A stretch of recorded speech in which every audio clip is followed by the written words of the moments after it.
Good evening. We'd like to welcome you to this meeting of the Provo Municipal Council.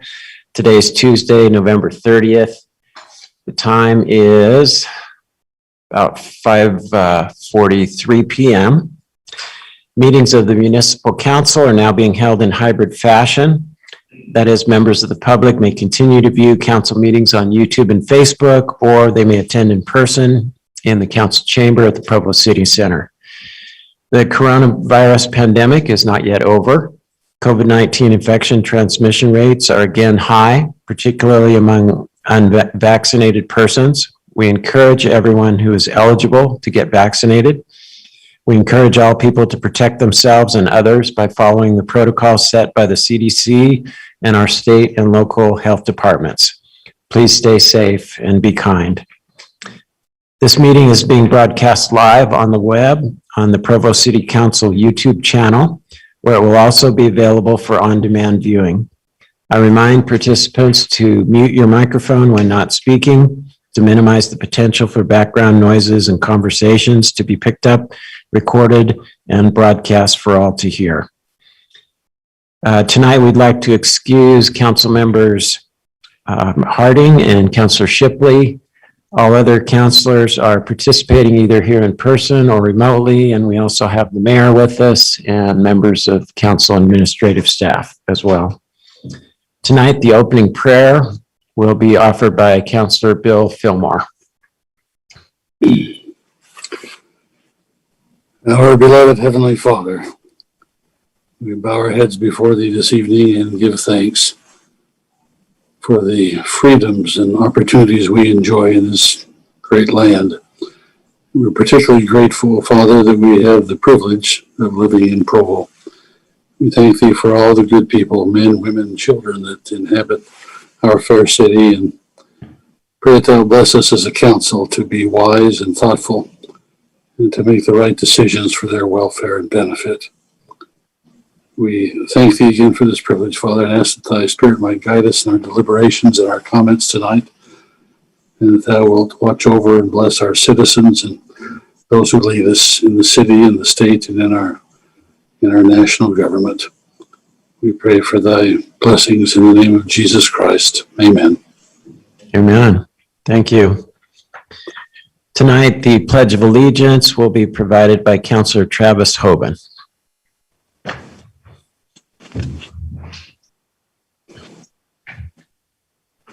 I pledge allegiance to the flag of the United States of America and to the republic for which it stands, one nation, under God, indivisible, with liberty and justice for all. Thank you.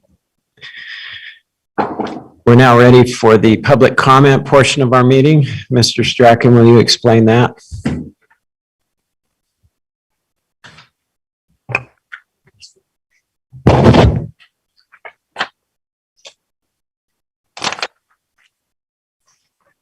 As indicated on the screen, a required public hearing will be held for certain agenda items prior to council action.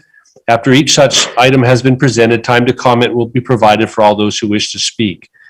For items that do not require a public hearing, public comment will still be taken following presentation of the item, but will be limited to 10 minutes. At this time, up to 15 minutes have been set aside for an open public comment period, which is intended to allow comment on matters that do not appear on the agenda. Persons who speak during this time to an item that is on the agenda will not normally be afforded a second opportunity to speak during the comment period specific to that item. During any public comment period, each speaker will generally be limited to 2 minutes. Due to noticing requirements, no formal action will be taken in this meeting on matters that do not appear on the agenda. Those with comments are invited to approach the podium. Those participating on Zoom will need to use the raise hand feature to indicate they wish to comment. The chair may choose to alternate between in-person and online commenters. Please begin your comments by stating your name and city of residence. And if your name is difficult to spell, perhaps spell it out for us. And you will have 2 minutes to speak. And Karen, I'm still not logged into this, so you'll have to notify if it's any commenters online.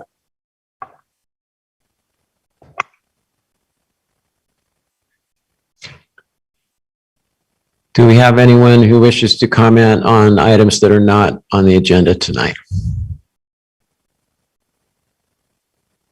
Looks like, oh. I see your hand up, Mr. Strachan. I'm trying to get promoted to a panelist. Okay. Go ahead. May I speak on an agenda item? I have to leave. Well, go ahead. We'll allow that. My name is Jim Curl, K-E-A-R-L. I live in Provo, just north of the temple. I want to urge that you vote no on the possible extension of open housing, rental housing. I studied housing my doctoral dissertation's on that. I deal with property rights all the time. I just testified in California on a case having to do with patents. It turns out that if you constrain property rights in certain settings, values go up, not down. And in particular, when you buy into a neighborhood because you expect certain things about that neighborhood. You expect it to be single-family dwellings. You expect people to have off-road parking. You expect that you don't have transients that come and go. And that gives higher value to the land and the home. I bought my home. I built my home, actually. I bought the lot with an understanding that was a zoning overlay that did not permit multifamily living in that particular neighborhood. And I was willing to pay a higher price because of that. This evidence is overwhelming. If you look, for example, at planned unit developments all start by constraining what neighbors can do because we're tempted on occasion to do things that will hurt others. And so the constraints actually give value because they prevent us from doing things. One last simple example, a few years ago, I owned a lot in North Provo. It was a planned development. One of the restrictions, a minor one, there were a bunch of restrictions, was that you couldn't plant cottonwood trees. All right, now, people may love cottonwood trees, but there are good reasons why you don't want cottonwood trees in the neighborhood because it lowers the value, it doesn't increase. So there's a restriction on a property right, but the restriction actually increases the value. It doesn't restrict the value. The ability to have neighborhoods in which there are permanent and not transient people, in which there's all parking is off street, in which sort of people can invest in the neighborhood and in the community is extraordinarily important. And you will be destroying hundreds of millions of dollars of wealth if you extend sort of open housing across the city. Thank you, Mr. Curl. We have one hand up online, number that ends in Thank you. 1192. Caller ending in 1192. Go ahead.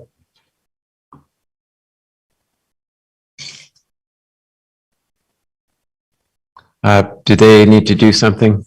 Yeah, they need to hit, I believe, star, is it star 9? Star 9 or star 6 to unmute, just once. The hand is down now. You'll need to hit star 6 once to unmute. We haven't been able to hear you yet.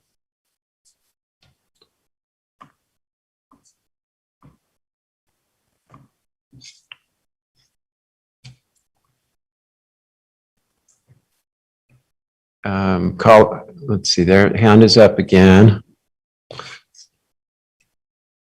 Press star 6 once.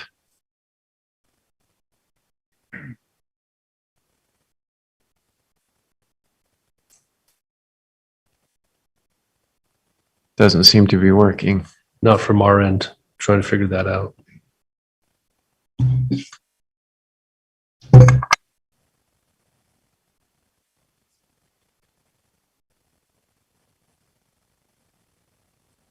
Hello. We Can can you hear me? Yes, we can. It's Melanie. I'm calling to ask you to read your emails. And then I'm calling to ask you to, and anybody else who's interested in the items that were covered at work session, to get onto the Facebook group, Our Provo, O-U-R Provo. It's on a Facebook group. We've got a couple thousand members, but if anybody is interested in staying abreast of the items that were discussed during work session, I try to keep up with those, and so I'm inviting everybody to come and log on there and take a look at the items that need discussion. And once again, please read my emails. Okay, thank you. Goodbye. Thank you. For the record, that's Melanie McCord of Provo.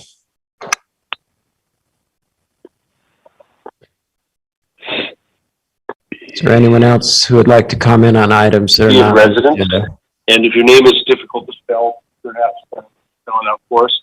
And you will have 2 minutes to speak. And Karen, This is okay, now it's off.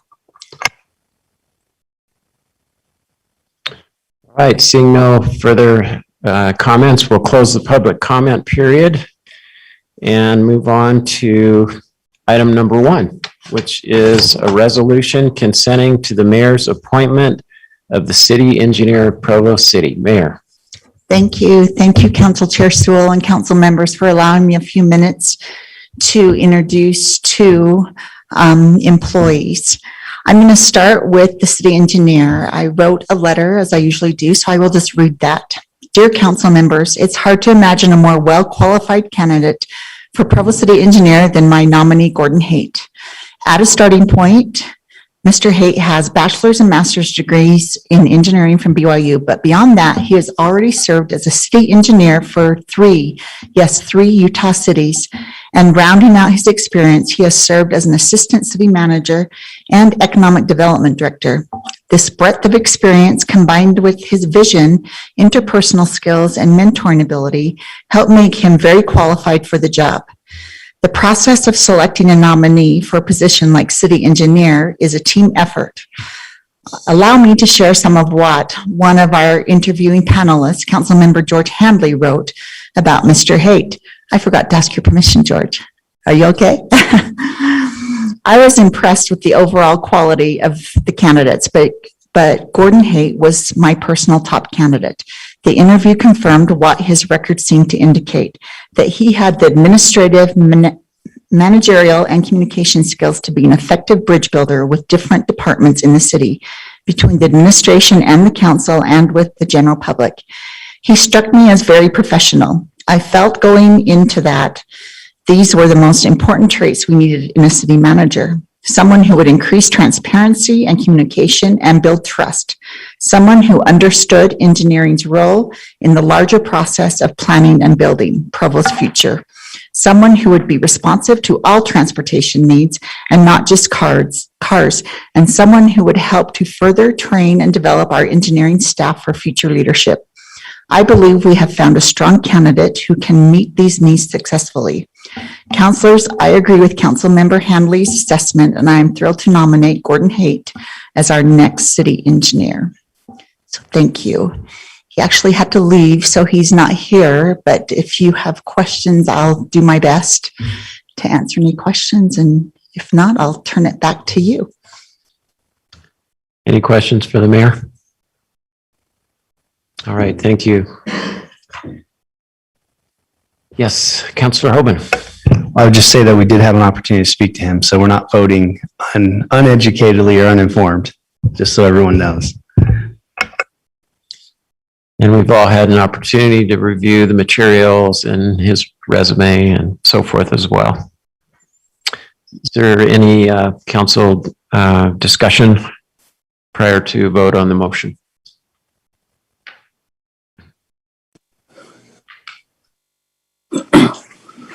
Mr. Fillmore. Thank you, Chair Sewell. I would just comment and frankly applaud the administration.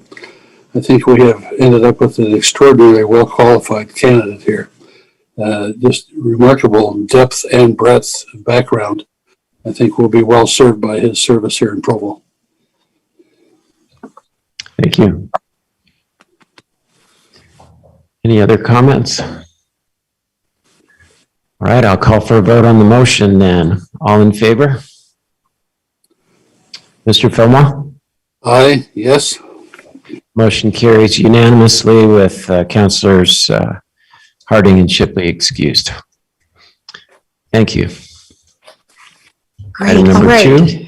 2. Our next candidate is one we've been anxiously awaiting for quite a long time.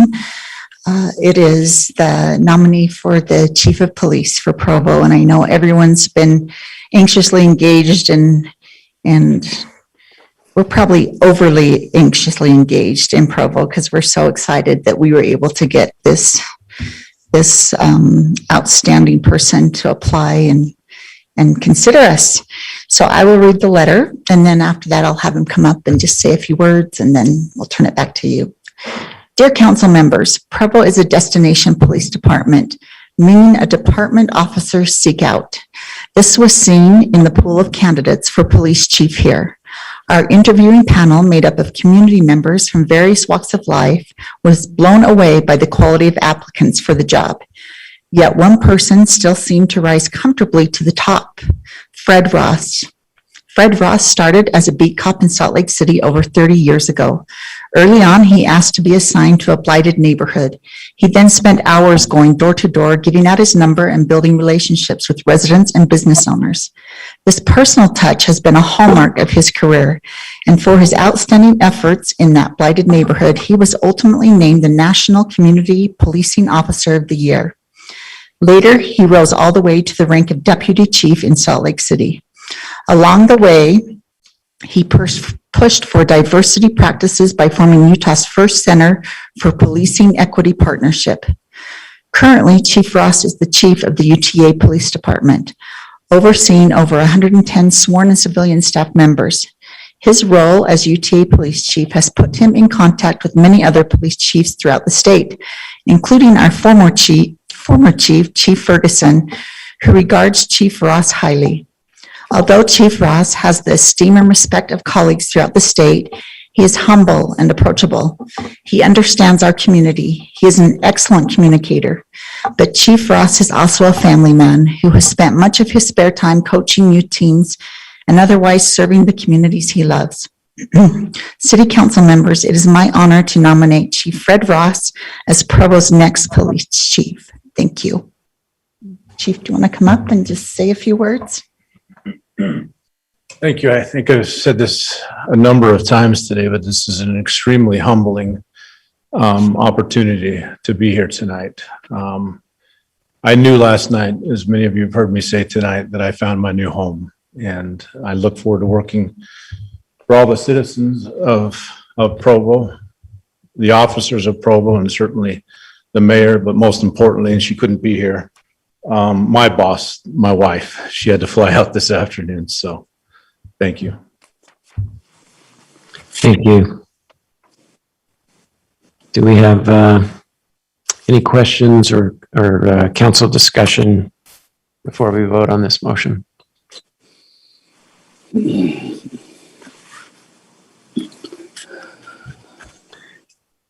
Mr. Fillmore. Yes, thank you, David. I will just add, personally, I was quite anxious when Chief Ferguson announced his retirement. I thought we had just an extraordinary police chief and had done wonders for our police department over the past several years. But I'm just terribly impressed by our new chief, Chief Ross. He checks all the boxes, and my minimal exposure to him so far suggests to me that the city's going to be quite pleased, and he will bring a new dynamic to our police department. So personally, welcome to Provo, Chief. Thank you. Councilor Ellsworth. Yeah, I just wanted to extend a welcome to our new police chief, and then really just invite the public to get to know our new police chief. This is an absolutely critical role in our community that impacts everyone on a daily basis, whether we realize it or not. And so feel free to reach out and get to know our police chief and our police department. They are fantastic. And if I might just add a comment myself, I had the privilege of serving on the hiring committee on this particular appointment, spent a good part of the day, and it was just a wonderful experience. We actually had a number of candidates that I thought would be marvelous police chiefs. So this selection represents our opinion of the best, I guess you could say, and we're really pleased to have you here with us. Welcome to Provo. There's no other comments. I'll call for a vote on the motion. All in favor? Mr. Fillmore. Yes. That motion carries unanimously with Councilor Shipley and Harding excused. Thank you. We'll now move on to items number 3 and 4, which are on the consent agenda. Consent agenda is intended to quickly handle agenda items that may not require further discussion because they are routine or have been fully vetted in other meetings. If the consent agenda is not approved in this manner, then any consent agenda item shall be handled individually as part of the regular agenda. So the 2 items on the consent agenda tonight are an ordinance granting Telecommunications America LLC a non-exclusive franchise to operate a telecommunications network in Provo City.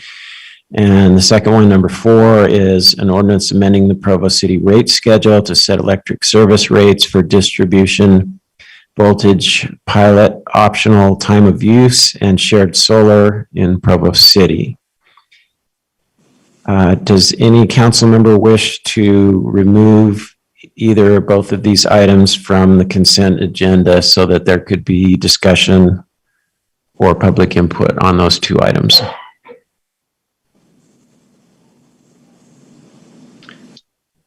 Seeing none, I will call for a vote to collectively approve the items on the consent agenda. All in favor?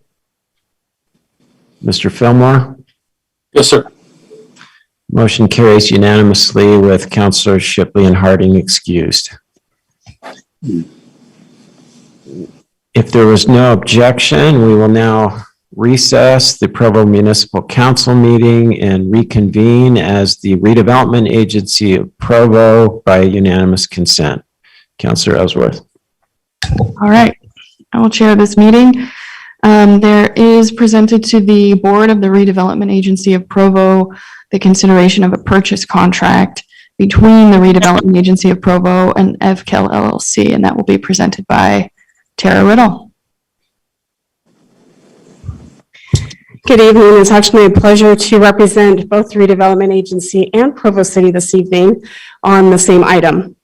As we've discussed in a couple of our closed session meetings, we have been negotiating with the property owner for some property that's owned cooperatively by the city and the Redevelopment Agency at about 1000 West Center Street. To refresh your memory, we surplused this property over a year ago and have been negotiating with them for about that same time. So the total acreage is just over 2 acres. If I can have the next slide, please.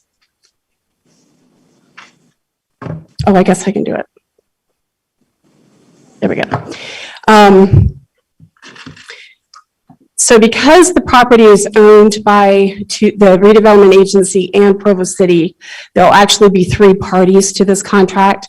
So it'll be Provo City, the Redevelopment Agency, and then the buyer, which is Evkell, which represents Red Mountain, which is the floral business that we've been negotiating with.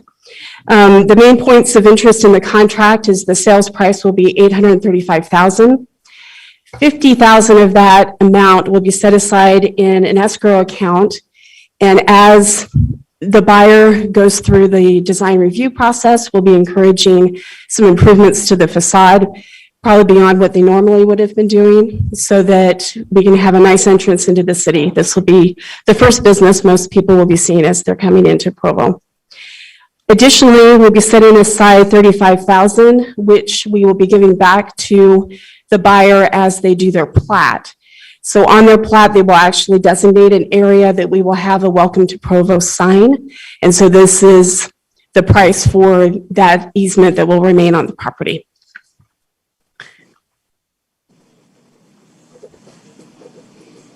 Okay, now it's not. There we go.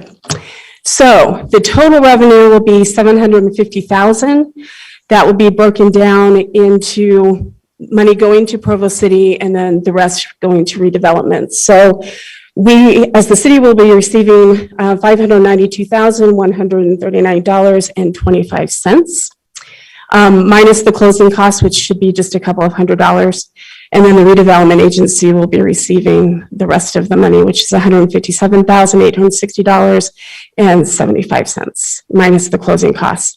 I know that some of you had expressed concern over the fact that we've had on the property a community garden.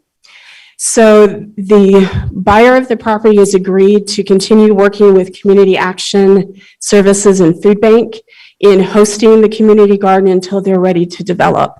And so they'll just continue with a contract with them and give them plenty of notice. They can harvest anything that they have there in the community garden. And then we'll try to find a new home for them once we come to that point, which should be in a year or two. And are there any questions? Are there any questions from the board? It doesn't look like it. Okay. Thank you. Okay, if there is anyone in the public who wants to comment on this, now's a good time to call in. This item is open for public comment. If there is someone online or in person. 0. There's lots of people online, no hands are up. Okay, fair enough. Okay, well, is there any discussion from the board of the RDA on this item?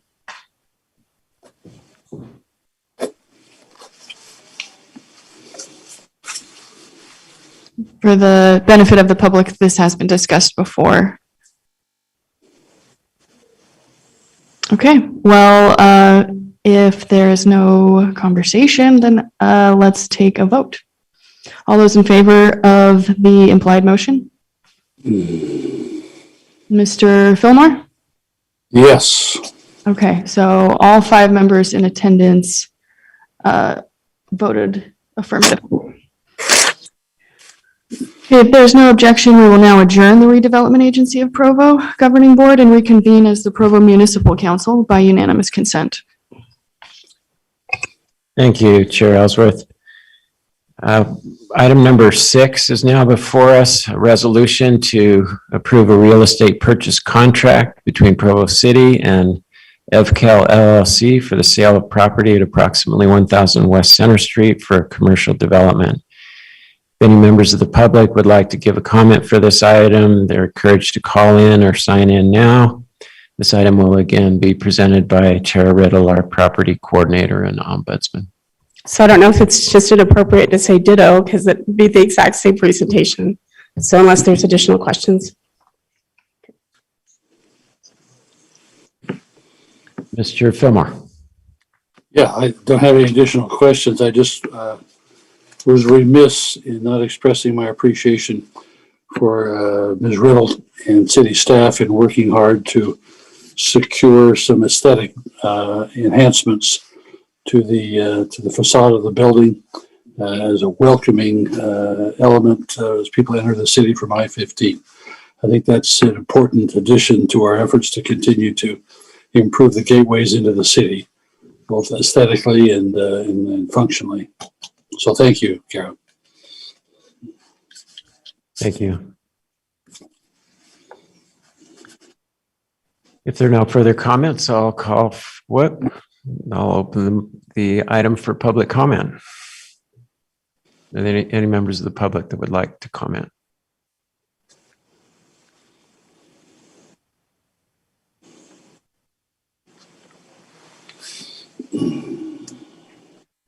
Seeing none, we'll close public comment on this item and bring it back to the council for any discussion. Seeing none, I'll call for a vote on the implied motion. All in favor? Mr. Fillmore? Yes. That motion carries unanimously with Councilor Shipley and Harding excused. We'll now move on to item number 7, which is an implied motion on an ordinance amending Provo City Code Chapter 6.06, establishing nighttime brightness standards and zones for digital signs. This item will be presented by John Magnus, policy analyst. If any members of the public would like to give a comment for this item, you're encouraged to call in or sign in now. Good evening, Council. I'm representing the sign committee. They've been working on this issue better part of 6 months, trying to come up with a new standard for the brightness, especially in the mixed use area in town. So it's the business owner could still have a sign advertising their business, and it wouldn't interfere with the nighttime activities or sleeping of the residents around it. In developing this, we've been through a long process. Can you hear me? Yeah, the mic's on up here, but Oh, yeah, a okay. little closer. There, can you hear me now? That's Okay, better. sorry about that. So they've been working on this for 6 months. The biggest thing coming out of this is we've looked at the dark skies, we looked at ANSI, we looked at the Viridian group, the different standards coming across. We didn't want to make it too onerous on the business owners. We want to make sure they can still use their sign to advertise through the night. There is no curfew on this, so it's not like we're asking them to turn the signs off at a certain hour and they can't turn it on before a certain hour. What was decided that we were going to create some zones that correlate to certain areas of our city, having to do with residential, mixed use, and a commercial area. And then we set some standards. We did not go with the night skies. We felt that the night sky standard was too restrictive. It was too dark. So we went with a Viridian group. For the zones that we are creating, that we actually correlate to stuff that we have in our jurisdiction, we're setting the standard for 100 nits and 150 for the mixed use and 150 nits for the commercial use. The biggest change that you'll see in this is we're going from measuring the illuminance, how much light is in the air, to luminance is how much light is actually coming off the sign. We're using a new device. It's called a nit gun. Code enforcement rented one for a week, went out and tried it at different locations. Chair Sewell and I attended to see how it worked. It's a kind of a point and shoot. They read different areas of the sign and they kind of average out what it's coming.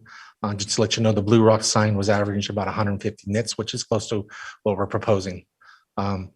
They feel like code enforcement feels like there's an easier way for them to take measurements. It's also more defensible in court because it's accurate and it's repeatable.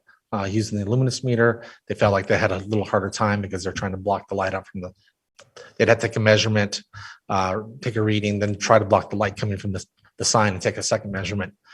So they felt this was an easier way for them to do it. After 6 months, you saw this last time at the work meeting, at the last work meeting, we presented this.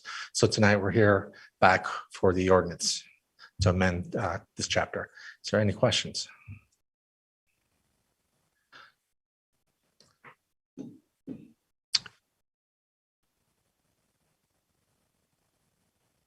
Mr. Carpenter from the Utah Sign Association, Carpentier, is here to speak to this item. We had him in at one meeting, but he did come down here tonight to give his opinion on the ordinance. Thank you, John. It looks like we don't have any questions for you at the moment, so we'll turn to the public comment portion of the meeting and welcome anyone who would like to comment on this item. Is everybody online? Yes, there are 3 people with raised hands on line. I see Jeff Young as one of them and a couple of others as well. Mr. Carpentier would like to go after that. Okay. First hand I see up is from Jeff Young. So Jeff, go ahead, please. Thank you. Can you hear me okay? Yes, we can. Well, Jeff Young, Young Electric Sign Company in Salt Lake City. We've been in business since Provo had a population of 10,000 people. You can imagine that, 1920. We've been greatly blessed by the business community and our friendships and relationships with everyone there. And thank you for all you do. Thank you for the invitation to join the sign committee. I am going to be agreeing with James Carpentier's letter that was sent to council on November 16th, recommending that we stick with the foot candle above ambient light approach. And let me tell you a couple of reasons why. We have a nit gun. We're the only sign company that have met that owns one. They're expensive and they're a pain to calibrate. First off, the light levels that you're recommending are significantly more dim than they need to be. I measured Blue Rock. I spent an afternoon and evening in Provo last week. I measured Blue Rock at 614 nits average. I measured as low as 114 and measured as high as 1600. And what I found after spending all these hours taking measurements with the gun is that the light levels vary wildly based on the graphic on the sign. I mean, beyond wildly. I was left almost bewildered with 8 or 9 pages of yellow pad notes with light readings and mathematically not really able to make sense of what I needed to do. And to put a point of reference, I sat beneath the Intermountain Medical Center sign, which I believe is a beautiful example of what electronic signs should do. The campus is beautiful. The architecture is wonderful. Landscaping.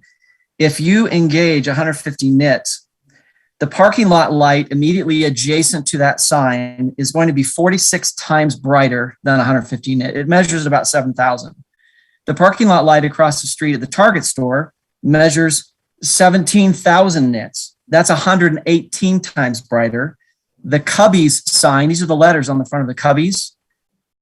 That sign would be 8 times brighter than the light levels you're recommending. The nit guns are a challenge to operate. It's going to put us, we want to be a partner with you on this. It's going to put us at a real challenge to try to implement this nit standard, not only because of the brightness, but just because of the mathematical complexity. I stood with the city council 10, 12 years ago in front of Alpine Home Medical. We spent 20 minutes with our light meter, and everyone at the time in the council said, oh, it's that easy? We said, yes, it's that easy. And I would hearken back to the time that we spent years ago engaging the 0.3 foot candle, and that would be the recommendation that I would make. And I'm happy to receive or respond to any questions the council might have of me. Thank you. Thank you, Mr. Young. Our next comment is online from Danny Ramirez. Go ahead.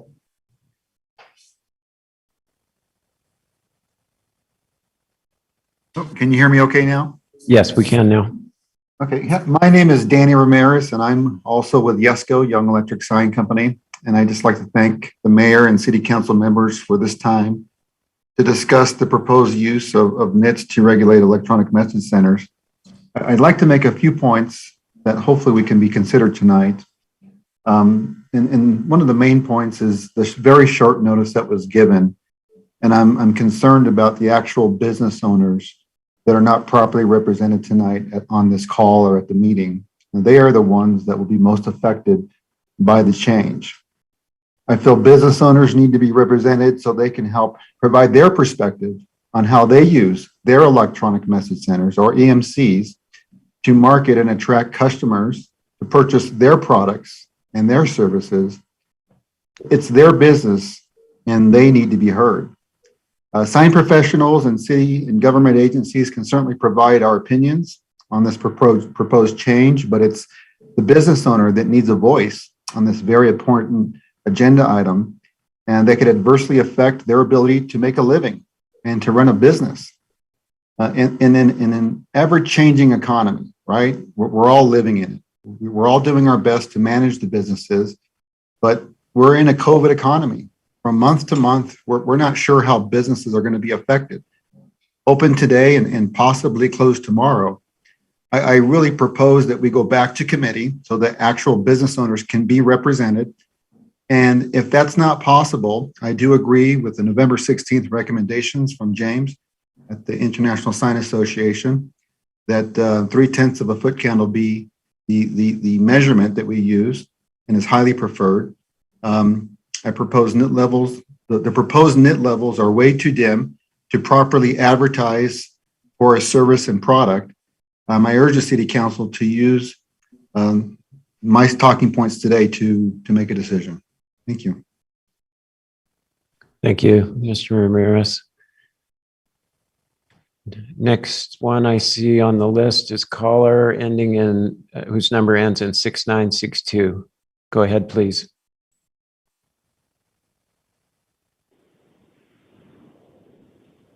Hi, this is Rick Magnus. Can you hear me? Yes, we can. Wonderful. Mayor and council, thank you so much for all your service with Provo City. And I also am an employee of Yesco. How do you like that?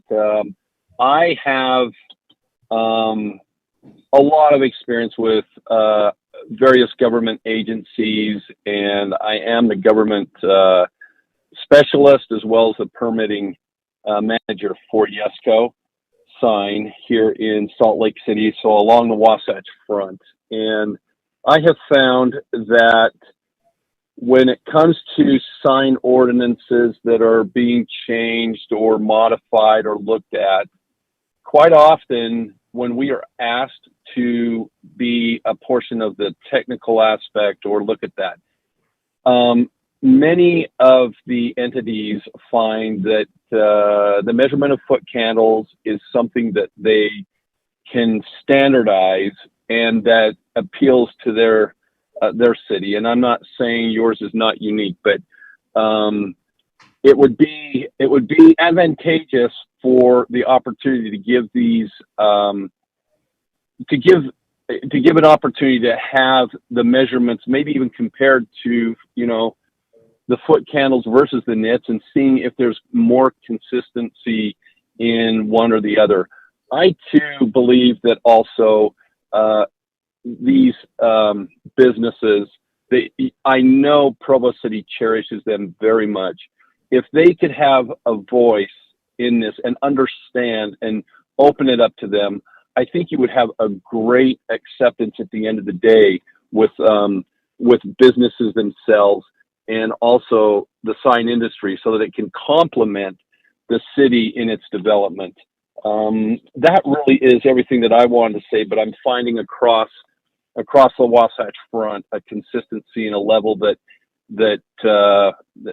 meets with measuring foot candles and also being sensitive to just areas where residential is. I heard that in the presentation here. So those are my comments for this evening, and thanks for everything that you're reviewing at this time.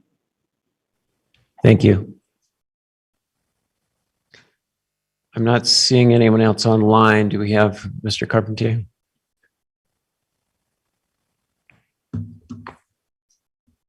Hello, it's great to be here. James Carpentier here on behalf of the Utah Sign Association and Honorable Mayor and Council.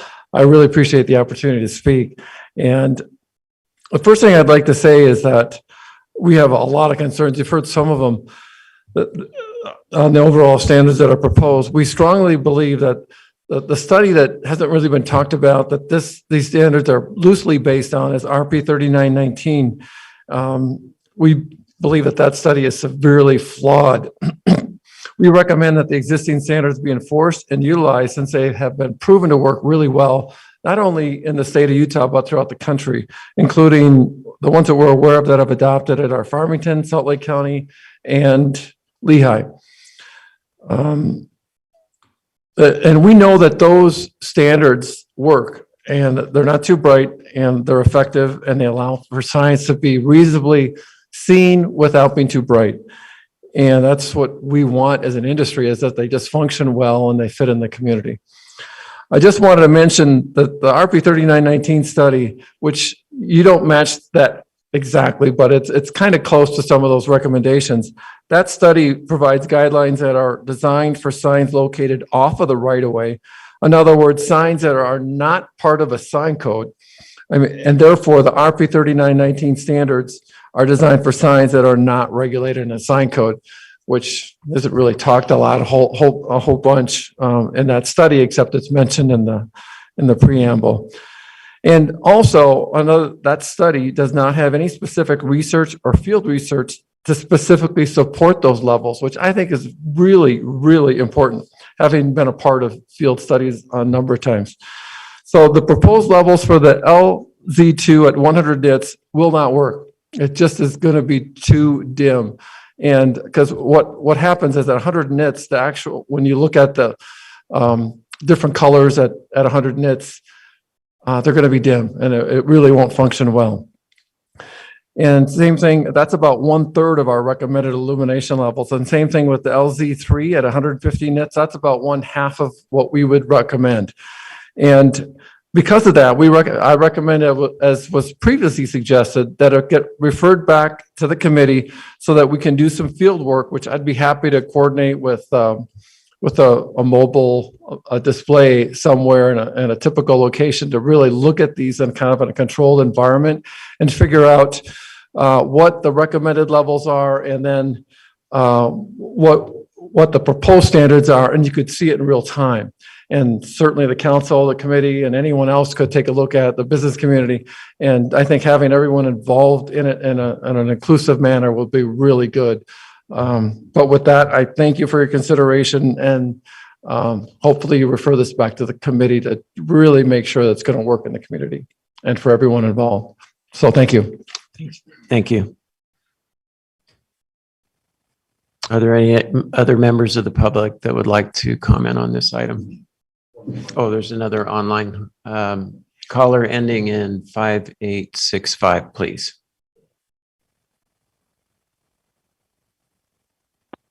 Hello, can you hear me okay? Yes. Great. My name is Brian Brown.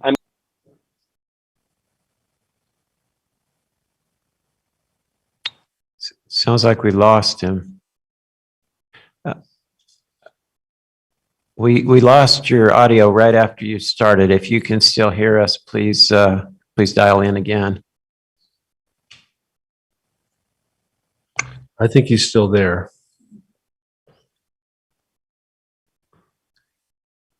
It shows that he's muted. Hit star 6. Try hitting star 6 once to unmute.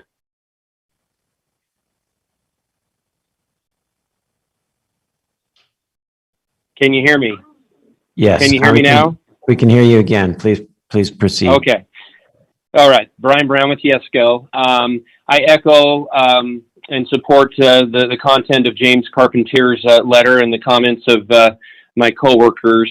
Yeah, with the short notice, we would have had and notified some customers to join, but they were not aware of this meeting. But we do represent hundreds and hundreds of customers in the Utah County area and Provo area that would be very interested in giving their input. There are hundreds and hundreds of cities nationwide that use the RP 3919 study and the foot candle measurement because it is more consistent and accurate. Again, what Jeff Young said, hardly anyone has a knit gun.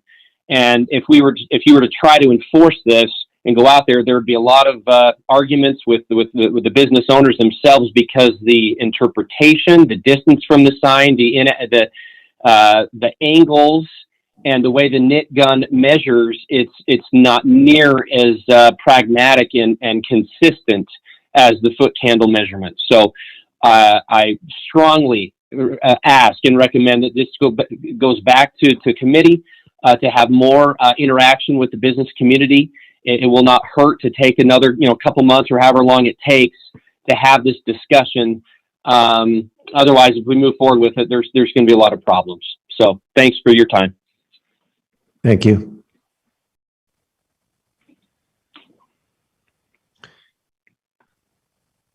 Is there anyone else online or here in person that would like to comment on this item?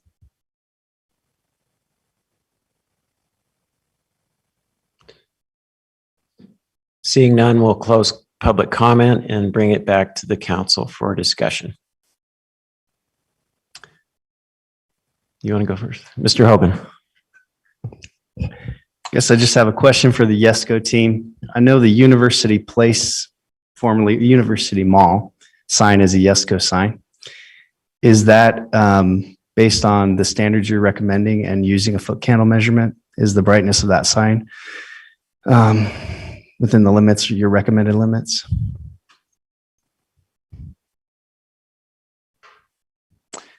Looks like Jeff Young has his hand raised to respond to that. Jeff Young, would you like to respond to that? Yes, thank you. We have high levels of comfort to and adopting the 0.3 foot candle standard universally where we operate. And I would, although I have not measured that sign myself, so I can't give you an exact answer to your question. In rare cases, we get calls where people call and say, "Hey, I think your sign's too bright." And there are occasions when there's a software glitch where it doesn't kick over to the nighttime view. And that seems to be most common. Daytime view, the signs are operating. No one really is complaining about them all. Just they're viewable and they're fine. And even at 5,000 nits, 6,000, 7,000 nits, the signs don't really look that bright. And particularly when you got sun right on the face, it's nighttime we're talking about here. And in virtually all cases where we have been asked to address a brightness issue, it's really quite easy for us with the 0.3 foot candle to bring the sign into what is reasonable. I would really, and I wasn't able to say this, I would really urge City Council to just drive. There's plenty of parking in that corner. Drive to the Intermountain at night. You know, the sun goes down early, and just park there and look at the hospital. Look across the street. Look down the road, and then look at that electronic sign. And I think what you're going to see is that from just a general light presence, that the electronics portion of that sign is subdued.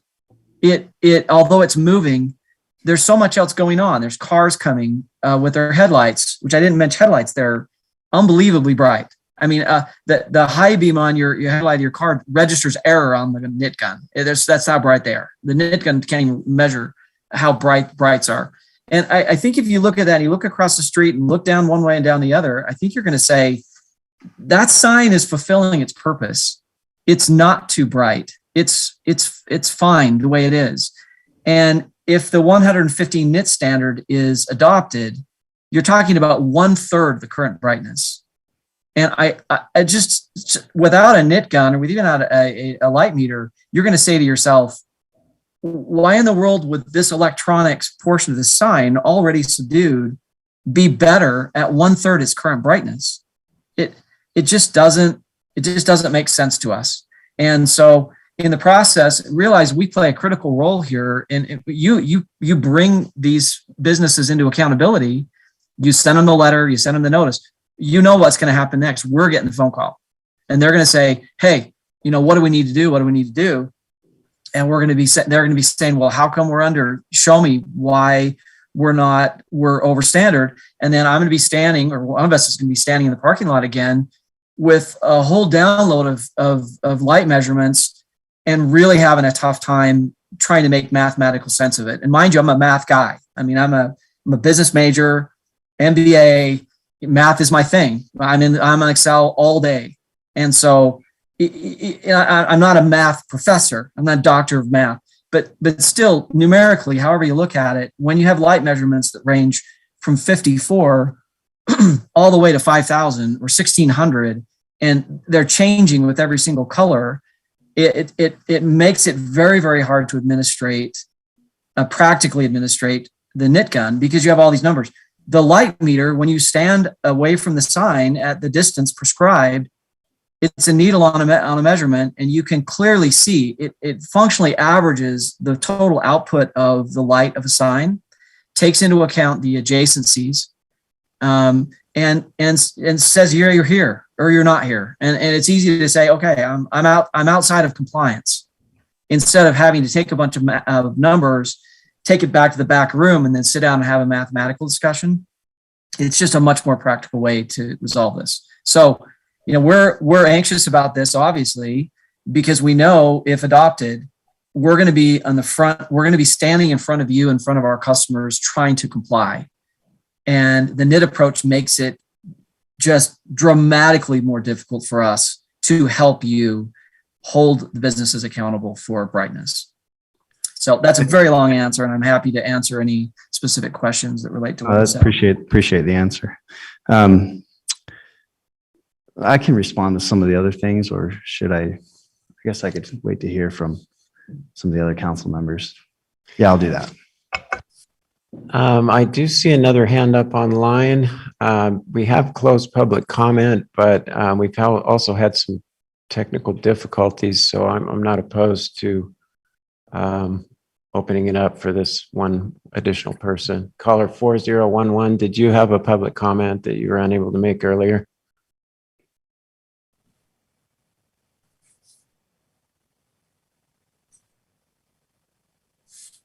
Caller 4011, did you have a comment? Hi, this is Paul Evans in Provo City. Just two things on the signs. It'd be really helpful to have ahead of time an idea of where the light zones will be located. And then secondly, it'd be great to have some examples, multiple examples of existing signs that are legal, with both the foot candle standard and the NIT standard side by side. So we could all know what to compare. Thank you. Thank you. If I might, I'd like to make a few comments, having been on the sign committee for a while, to address some of the questions and concerns that have been brought up. First, there was reference to ANSI standard RP 3919.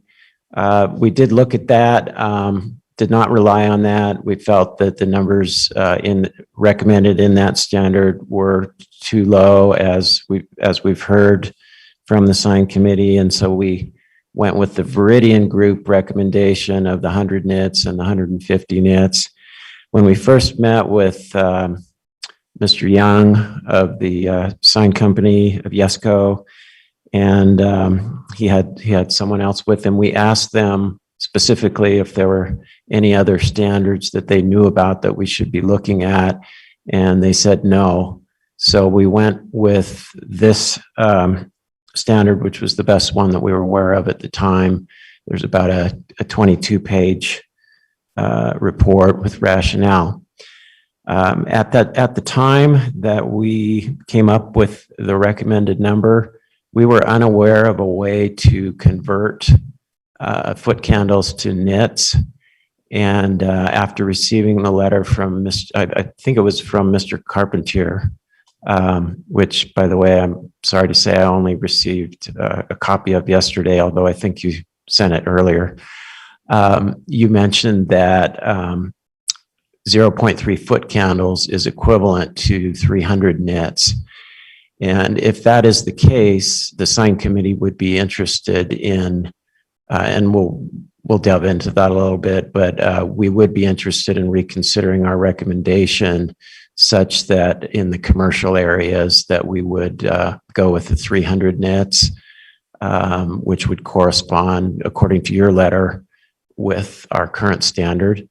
And then in the mixed use areas, we probably would recommend a lower number there, probably 200, something like that. But we will or recommend to our council colleagues that we do continue this and bring it back to the committee for further discussion. However, I would like to comment on some of the other things that were mentioned. First of all, I think the driving factor for us was ease of enforcement and legal defensibility. And so I'd like to comment a little bit on the difference between the two types of measurement methods. The current standard of foot candles using an illuminance meter, our staff showed us what it looks like. It actually looks a little bit like this, only smaller. There's a small hemisphere that collects all of the light that falls on it. So, like, as an example, let's say I wanted to measure that second light in the center there, the foot candles that was emitting. Of course, normally we don't measure headlights or lights, we're measuring signs, but for illustrative purposes, what I would have to do is point this meter as accurately as I could, and there's no sighting scope on the device. So I'm just kind of eyeballing to take the measurement. And what I'm really measuring, the measurement that I'm getting is basically the light from pretty much every light in the whole room, because it's measuring almost a hemisphere of light that's falling onto the meter. Now, to determine the relative light that light is outputting, I now have to either use a tripod or have a second staff member hold up something that will block only that light and none of the other sources of light. And then I take a second measurement. I have to make sure I'm pointing this as accurately as I can, the same way I did the first time. If I'm slightly off, pointing a little bit this way or a little bit that way, I might pick up another light or pick up the moon if I'm at night, or, it's just a very imprecise, in our view, way of measuring it. And the fact that you have to take the two measurements under exactly the same conditions and subtract them, we actually found the nit gun a lot easier to use, and staff concurred with that opinion. We didn't have one, so we rented one, and we did go out and look at some signs.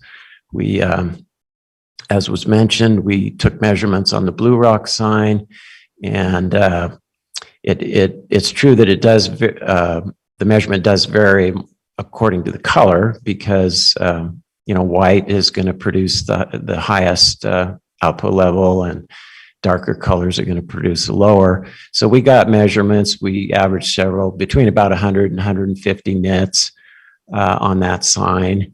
And to the three of us that were there, the sign was very readable. We didn't see any problem with it being too dark to read. So that gave us some comfort that the Veridian Group recommendations were, seemed like they were in the ballpark of something that could work well. One of the commenters mentioned something about a sign emitting 1,500 nits at night, and that maybe that was okay. Well, we did measure another sign that was closer to that. It was almost 2,000 nits. And that was a sign that all three of us thought was way too bright. And it was a sign that we've gotten complaints about from citizens as being just too bright for the area. So that was another thing that gave us a comfort level that maybe we're heading in the right direction. However, we do appreciate this new information, and the committee is completely open to the idea of discussing this again, bringing this back at our next meeting, perhaps with a recommendation of 200 and 300, where 300 would be the commercial areas and 200 would be the mixed use areas where you've got, residential nearby and so forth. Let's see, the Intermountain sign was mentioned. We actually did go measure that as well. Except we measured that one during the day, and as you would expect, the output was much higher. I think it was around 4,000 nits, and we decided that we really haven't had complaints about daytime brightness, so we didn't want to regulate that. And then as far as the relative ease of use of the two types of measurements, distance and angle were mentioned. With the illuminance meter, which you have to use for the foot candle approach, distance and angle actually are very important. And in fact, you have to know how big the sign is, and then you have to, once you know how the square footage of the sign, then there's a specific distance that you have to take your measurement at. That's another thing that we thought was inconvenient.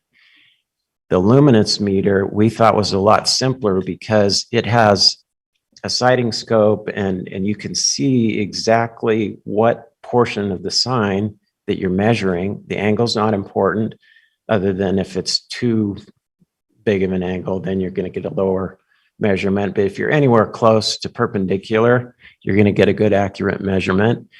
And the other thing is the distance is not important either, as long as you are close enough so that the circle on the sign that you're measuring is completely contained within the sign. So from those standpoints, we thought the knit gun was just a lot easier to use, and staff agreed with that as well. So those are my comments on what we've heard so far. Are there any questions or comments?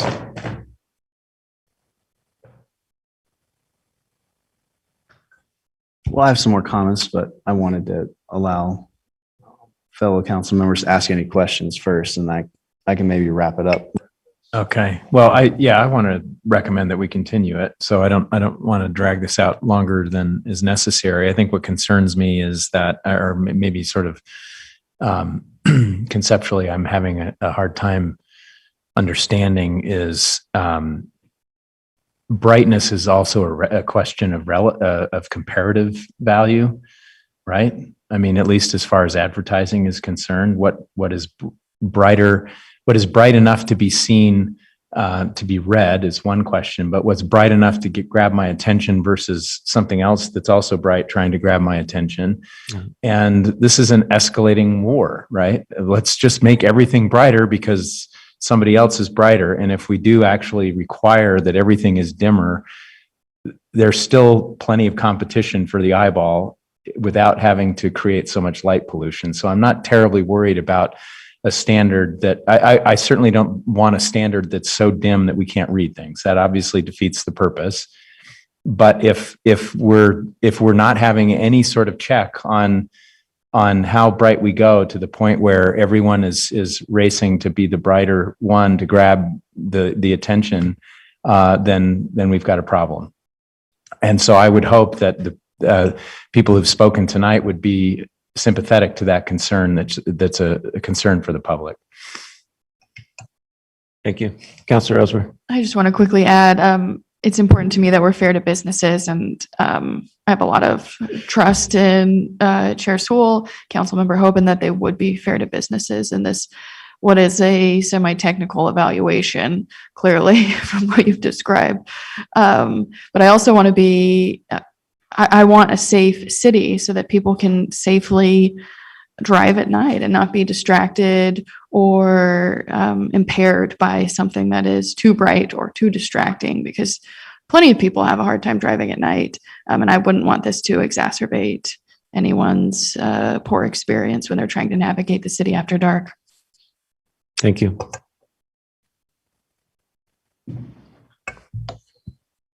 Mr. Hope. So I call it an arms race with signage. So the recommendations of the sign associations at this point is that you do measure signage relative to the other ambient light, and that is the way that currently we measure. So that is one thing that I had specific concerns with, besides some of the other things that Chair Sewell mentioned, is that you get a very bright sign, or you get a bright sign. The next sign coming in can actually be now brighter than that one because of the brightness is based on the relative brightness of all other signage, and not just signage, but ambient light. So I think, in all fairness, traffic lights, road lights, street lights, street lamps, that all emits light. So the idea is behind that, I believe, is okay, well, we want our signs to be kind of stand out even with ambient light. But the downside is that you get in this arms race where each subsequent sign can then be brighter because there's more ambient light around. So that is one thing I like about having a standard that isn't relative. And I guess the argument against that would be that, well, the street lights and car lights are going to be so bright, nobody's going to notice our sign. Well, the measurements we took, and I wasn't there, unfortunately, but the measurements our team took, the signage was definitely bright enough, given, other lighting in the area. So what I don't want to get to is where we have a University Place type of sign that I can see from my home in Grandview Hill, that I can see the ambient light.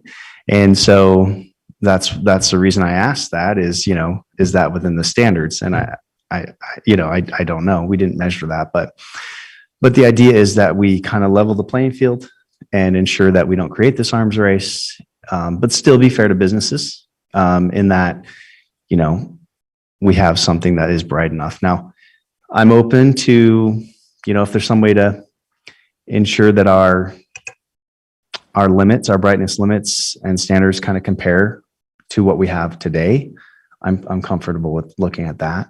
So, it's going to be continued. That's great. We'll take a look at that to be fair to the businesses, but I don't think we're trying to really limit anyone's ability to grab somebody's attention or limit a business's ability to advertise, or we just simply don't want to create the arms race, and we don't want to continue to have complaints from residents in certain areas and such. So I think we strike a pretty good balance, and I don't want to say I'm not trying to be unsympathetic to the business owners and such. I think we do strike a pretty good balance is all. Let me see if I covered everything. I will say that even with the current form of measurement, that the colors of the sign also do impact the ambient light. So whether it's measured with a NIC gun or with a luminance meter, illuminance meter. Yeah. If a sign is white, you're going to get a higher reading. So I don't think that can really be a knock against a NIC gun. That's any form of measurement is going to be impacted by the color of the light that's being exuded from the sign. And then it was mentioned, about, hey, a headlight is so many nits, 10,000 nits or whatever it is. Well, if you had a huge sign made of headlights, then would be an excessively bright sign, right? So the idea is that when you're pointing the NIC gun at the sign, you're not just pointing at one light. I can take a NIC gun and measure a pixel if I really want to, and I'll get a pretty high reading. But back here, it's not going to be that high of a reading from a standpoint of, from a standpoint of like the reading is not going to be as high as if I guess what I'm saying is if I measure one thing really up close, then yes, that's going to give a really high reading. And but then keep in mind, if you had a sign made out of all those lights, it's going to be very high. I'm not explaining well what I'm trying to say, but the point is that when you're pointing at a sign, you're getting a good reading of the light that is being illuminated by that sign. Just keep in mind, we're not just pointing at a specific little headlight or something like that when we're pointing at a sign, right? So it seems to be a pretty good balance is kind of my main point. And there's going to be pluses and minuses to all forms of measurement, but this one checked a lot of boxes for us when it comes to ease of use and such. And it is an industry standard. It's not the broadest industry standard recommended by the groups that lobby for, signage companies. And again, supportive of signage, supportive of businesses, but we have to strike a balance somehow. I just wanted to mention one other thing. I forgot to address Mr. Evans' question about the areas. So the lighting zones that are referenced in the area, they're exactly the same areas that we have in code right now to distinguish between short hold time and long hold time areas. So the short hold time area, we're calling it a lighting zone now to sort of be compatible with some of these other standards, but that would be basically your purely commercial areas, and the long hold time areas would be the more mixed use areas basically. And in code, basically anything that isn't residential or isn't in one of the streets listed as the short hold time commercial area, then everything else is in the long hold time area, which would have the lower NIT standard under this proposal. Any other comments or questions? If not, I'll look for a motion to continue this item. I so move. Motion by Mr. Hanley. I'll second. Second by Councilor Ellsworth. Any discussion on the motion? All in favor? Mr. Fillmore? Aye. Yes. Thank you. That passes unanimously with Councilors Shipley and Harding excused. Thank you for all your comments. Move on to our last agenda item for the night, which is item number 8, an ordinance amending Provo City Code to allow accessory dwelling units, ADUs, in the agricultural A1, residential, agricultural RA, and residential R1 zones, and to refine the development standards for ADUs. If any members of the public would like to give a comment for this item, they're encouraged to call in or sign in now. And this item will be presented by John Magnus, Policy Analyst. Actually, this is going to be presented by Melissa McNally. She's going to go over what transpired with the Planning Commission, what concerns they had, what issues they had. We went over this afternoon. We are currently working on trying to find a combination of R1 zones that will get us to the 33%. And we will come back to hopefully the next work meeting. I will send them out electronically by the end of the week so you guys can start looking at it. And hopefully at the next work meeting, we can come back with those recommendations and get to a area that's comfortable for the council to expand this to come in compliance with HB 82. But Melissa will give you the details of what transpired at the Planning Commission. Thank you. Good evening, Council, Mayor, and Mr. Parker. So a few council meetings ago, you asked staff to take the Housing Committee's recommendation for accessory dwelling units to the Planning Commission to get their feedback and their recommendations. So we were able to do that last month, and we had a really great discussion with those commission members.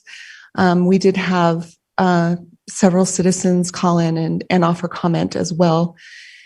So some of the concerns, I'll start with the concerns that they raised, and they're similar to the concerns that I've heard from council members on this issue. One of the concerns that was brought up was the capacity, if we were to make this citywide, what our utility capacity would be. So that is something specifically when we're talking about water and sewer capacity. So that's something that our Public Works Department is still looking into. And another concern was enforcement and how that would be handled. And so we had some zoning enforcement staff there to field some of those questions and discuss ways that they would handle enforcement. And I believe that they spoke to you the last council meeting to address some of those concerns also. So as they were discussing this and making it citywide and possibly using a phased approach rather than everything all at once. And the recommendation came up to maybe start with the R110 zones. That seemed to make logical sense because those are bigger lots. They have more area to allow for additional parking should ADUs be allowed in those zones.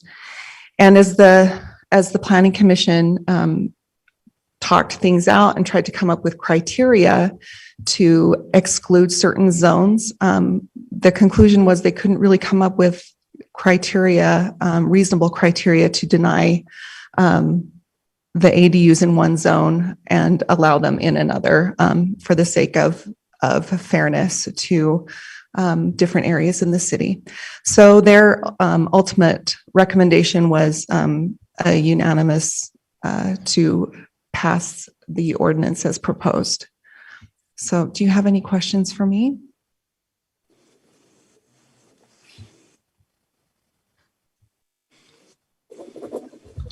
Mr. Hanley. Yeah, did they talk about the enforcement issues? They did. They were concerned about non-compliance and dwelling units essentially becoming like duplexes, which I know is something that has been raised with council also. So that's something that was brought up by the zoning enforcement as people apply for rental dwelling licenses, that they have to affirm that they are owner occupied.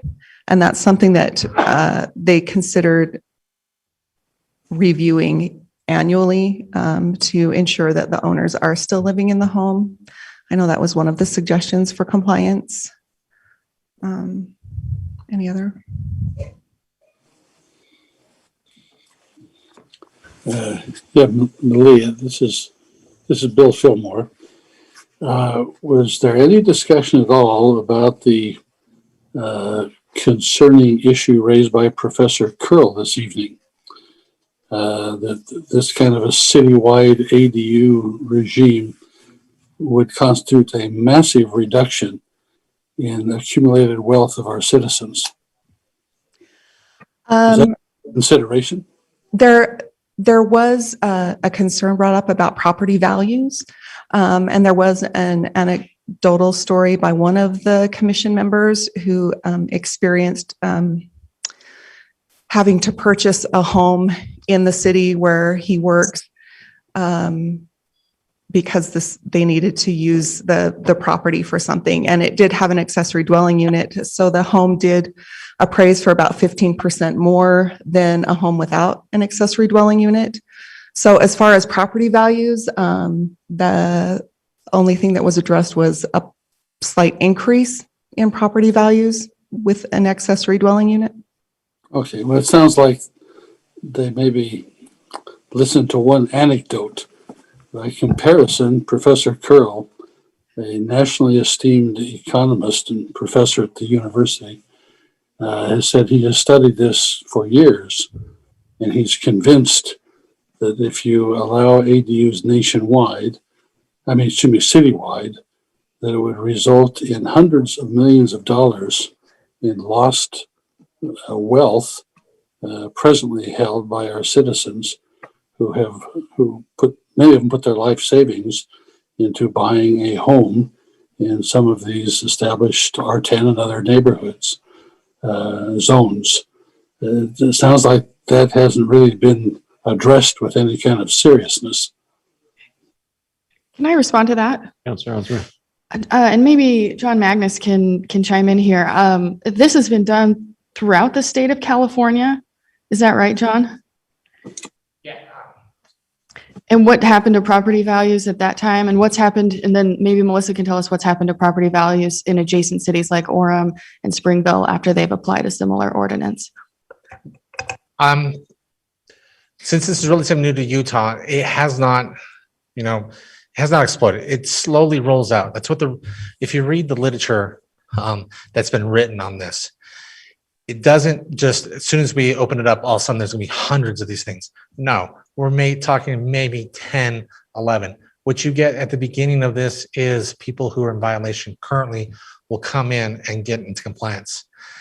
And then the literature shows that the second wave will be mainly senior citizens who need extra income. And then the third and fourth waves are the people who are trying to get into a house. If you look what happened in California, and they're really draconian to compare what the state did to you. The state just mandated it, said, no, period, it's going to happen. You can convert a garage without having to replace it. You can turn it into an accessory dwelling unit without having to replace the garage on the property. Their thinking was this was going to supply enough accessory dwellings that the housing prices would start to go down. It didn't. Prices in California, especially my hometown where this did happen, prices still are going up 18, 20% a year. So the last 3 weeks ago, the state passed a new law forcing the cities to accept that any R1 zone, so single lot residential, can have 4 units. So now, instead of just having one ADU, they're going to allow them to have a fourplex on the same piece of property. Talked to friends who are developers. Prices of property are still not going down. So I don't expect the property values to be hammered that much. There is something in the literature that has they're making the opposite argument. Because you're allowing an ADU, actually the price of the house will go up, the value of the property, because now it can generate income. So it's on both sides. You see arguments saying that it's going to drop prices. You see arguments that say it's going to increase prices. Where does it land? I really can't tell you. Literature is all over the place with it. It's a difficult situation to say with an absolute that the price of the property will either increase or decrease.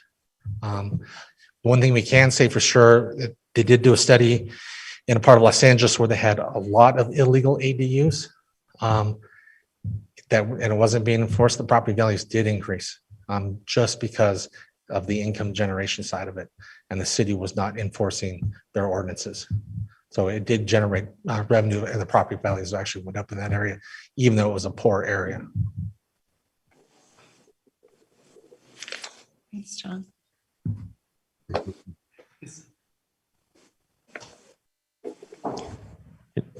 Mr. Hoban?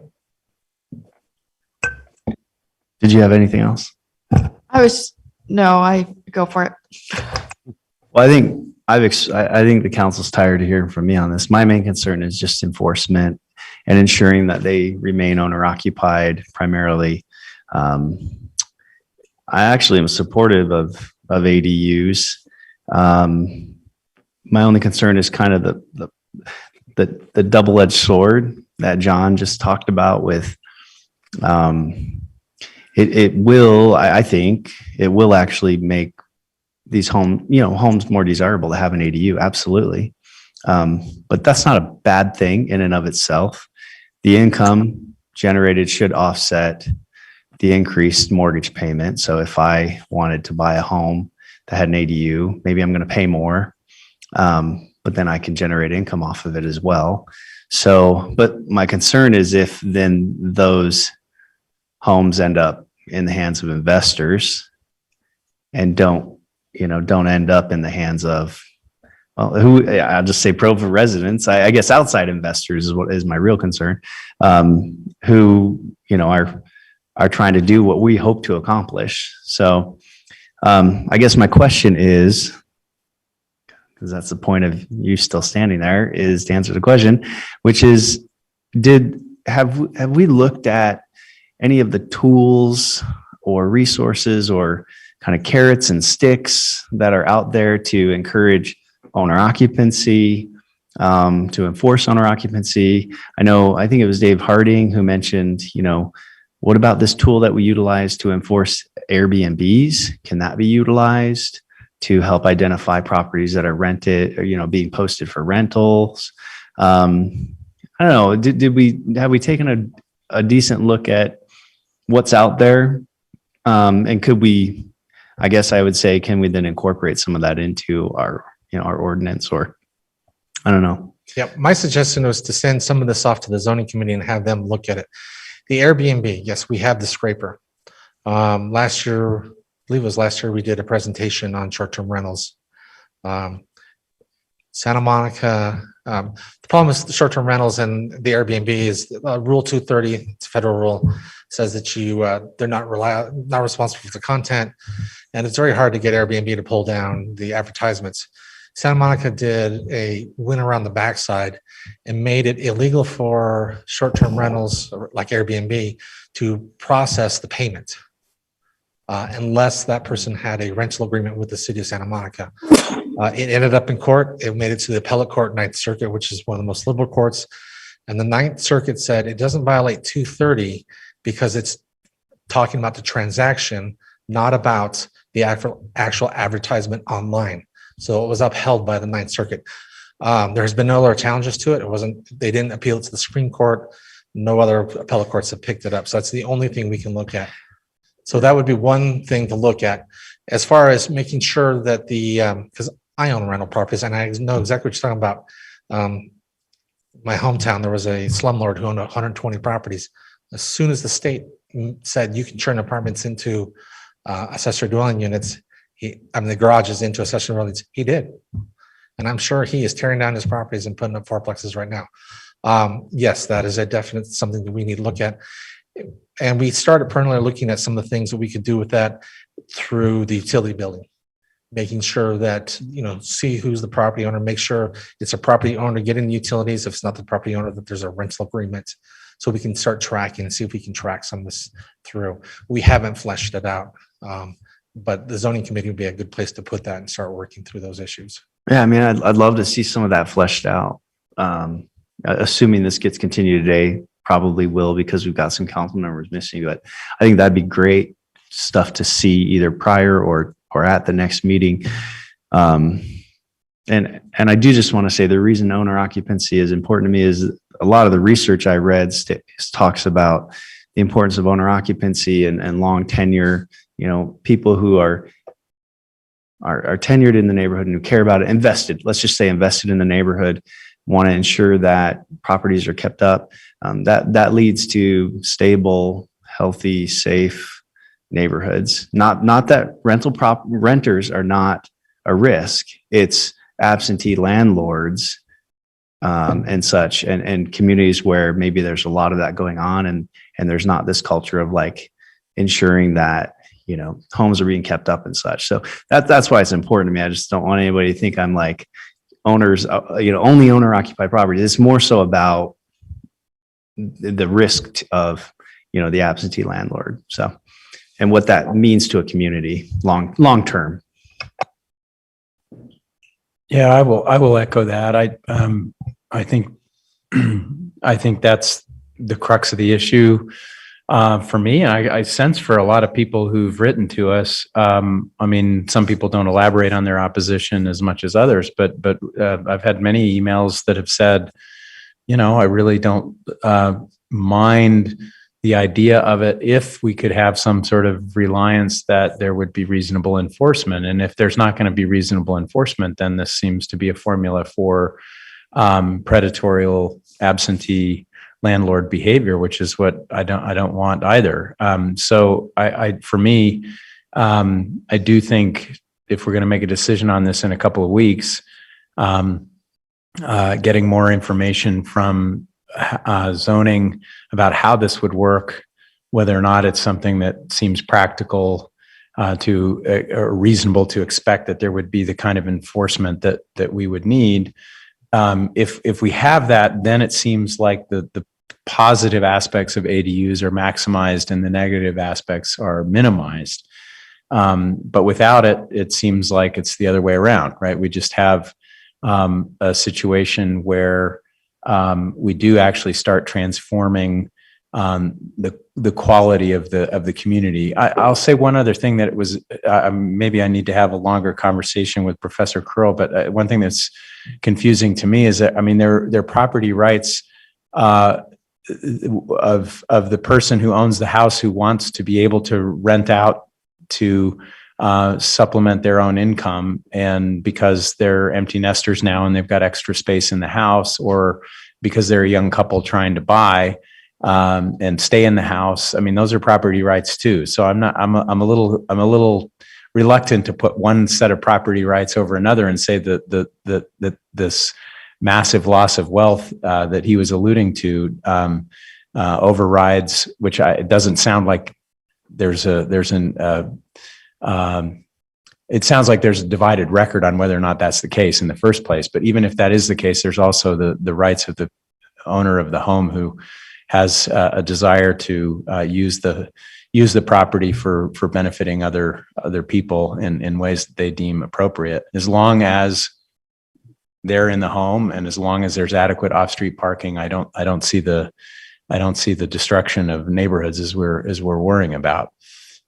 So I would definitely encourage as much information as we can get on zoning, on enforcement, so that we can have some sense of how it would work practically. Councilor Osman. I have two questions, mostly for the administration, but I was wondering or hoping, curious if the administration would be willing to provide us with something like a sneak peek or an outline or a plan of enforcement for, pretend that we adopt this January 1.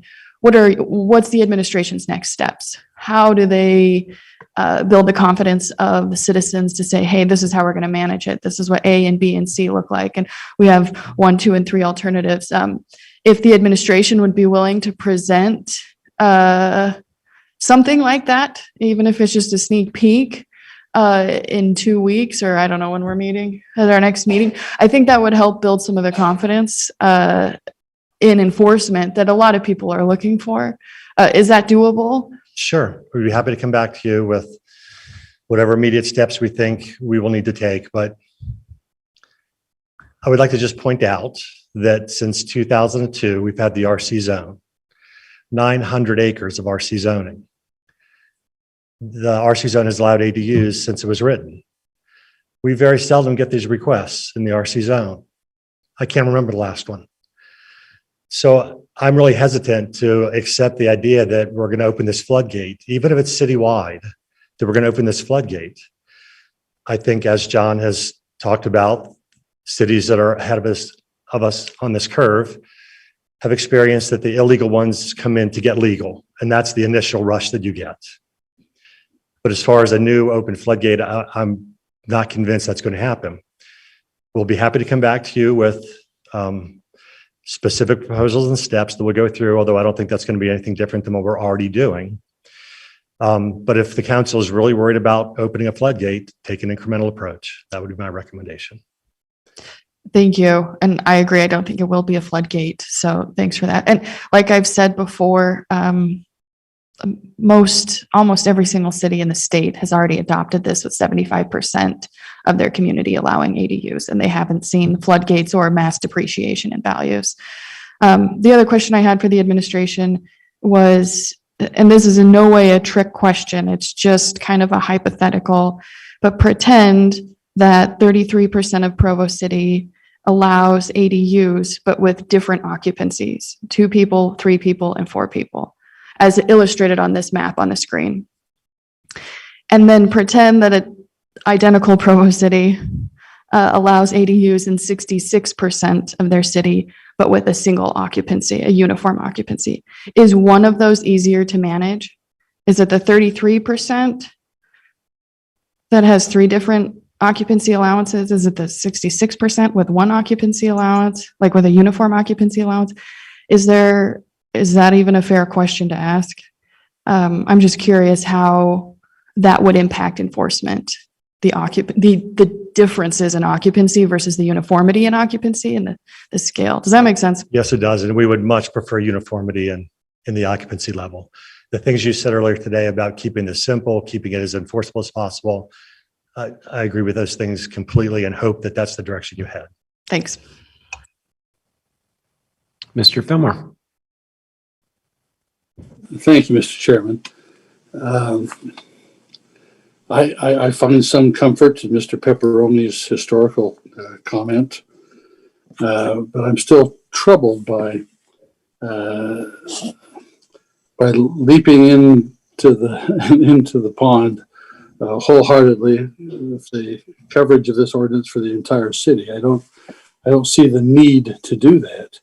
I think it would be more prudent to take at least a partial wait and see attitude to see what happens with respect to other cities in Utah County that are going to go 100%. It makes sense for me to it's more prudent to wait and see what amendments the legislature makes this session. I'm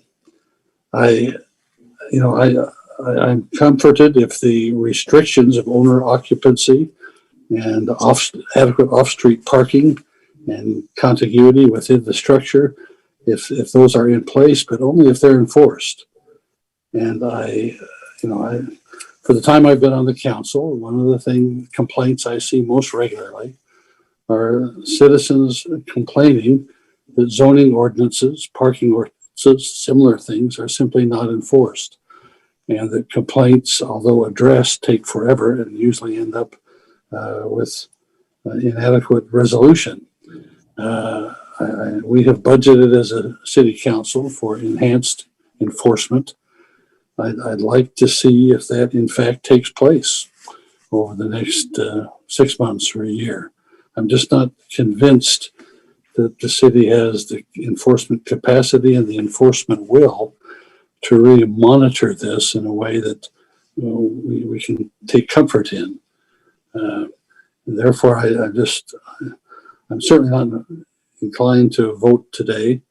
I'd like to get more feedback from Mr. Pepperoni's department, maybe perhaps the planning commission as well. But my strong instinct is to do this incrementally and not open it up citywide. Plus, one other comment. I mentioned earlier this morning in our other session that the emails I'm getting from my constituents are 9-to-1 against opening up to ADUs. And maybe they're not fully educated with respect to all the nuances of the issue, but they have considerable anxiety that it will fundamentally change the culture of their neighborhoods. People saying, I invested my life savings in this home because I wanted to live in this neighborhood. And so why should the city council somewhat arrogantly in their minds just open up the floodgates to changing my neighborhood potentially? I don't have a good answer for that. And I think that for that reason alone, we ought to go slow on this and take an incremental approach. Thank you, Mr. Fillmore.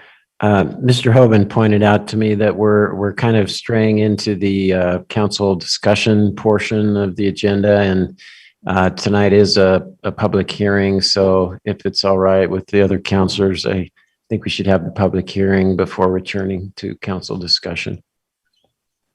So we'll open. Yes, Mr. Strachan? 3 online. Okay. That's a good question. I think that a lot of counselors are comfortable continuing this. Is that something we should indicate to the public in case they didn't want to spend their evening here?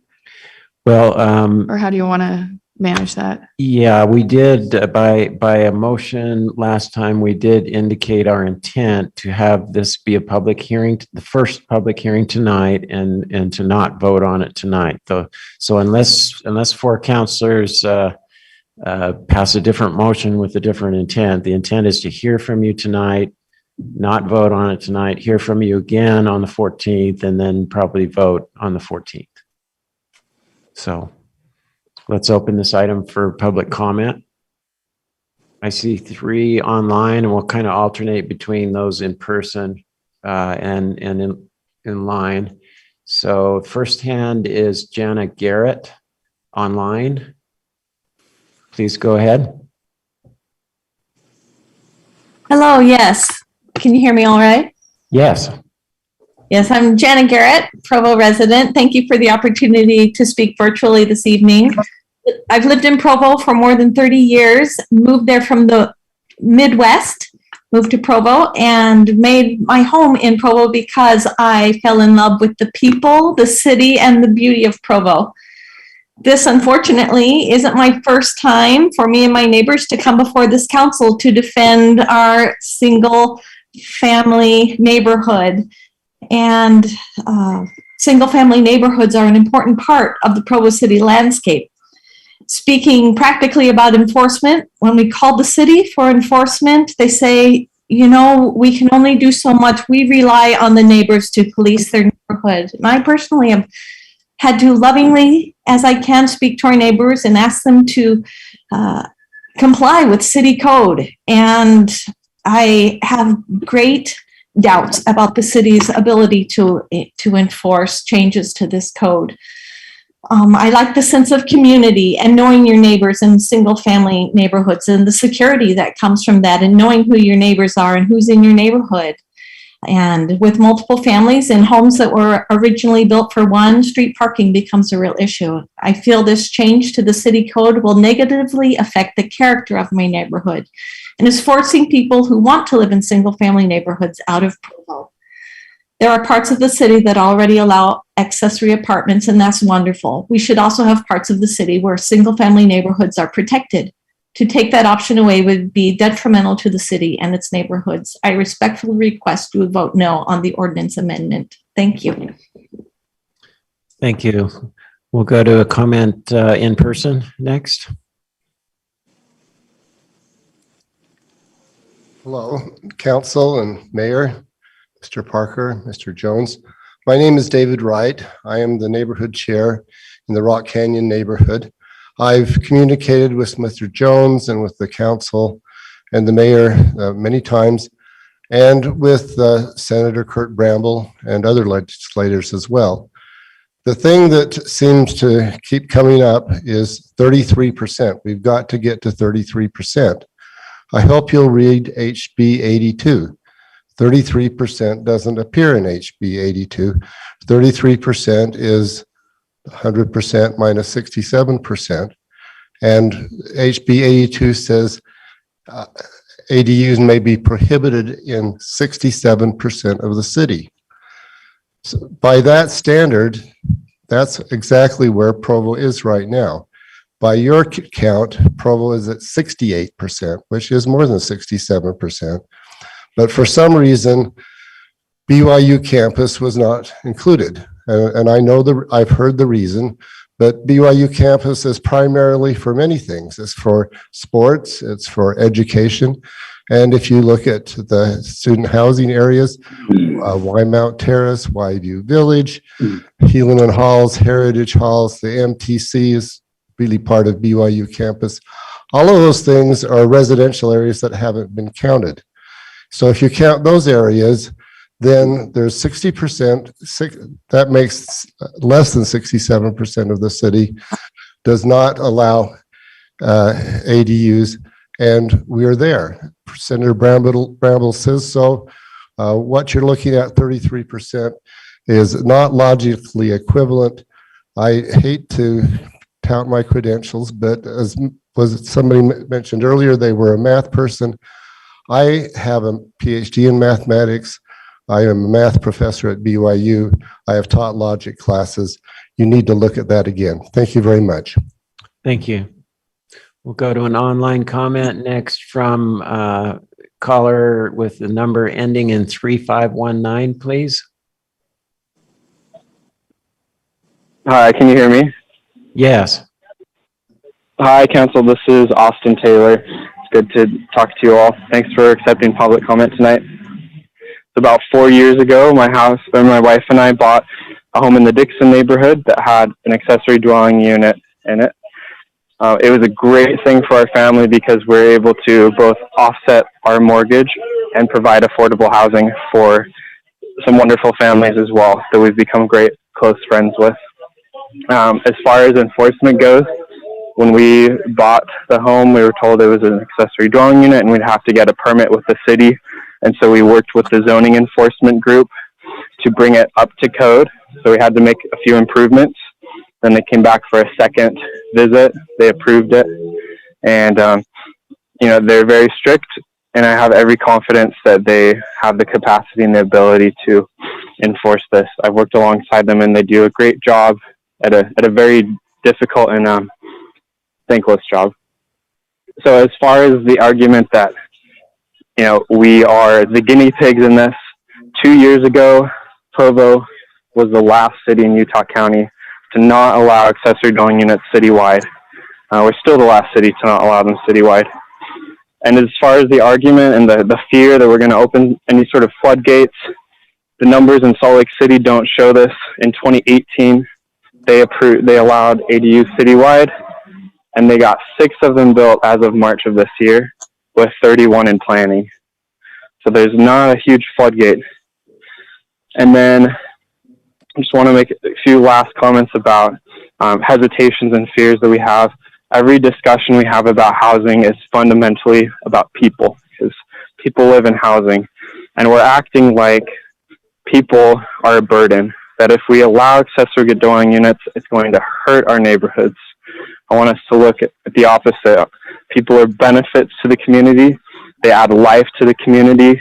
They become our friends and neighbors. We should be saying welcome home to as many people as possible. If we take the wait and see approach, we will continue to see median prices increase. In this past year, prices have increased 25%, and we would be following suit with California on just continuing to stop housing and seeing prices increase. So I encourage you, after you continue the item and talk about it some more, to follow the Planning Commission and staff recommendations and legalize them citywide. Thanks. Thank you. Does staff have a way to make the timer audible? I don't know if the people calling in.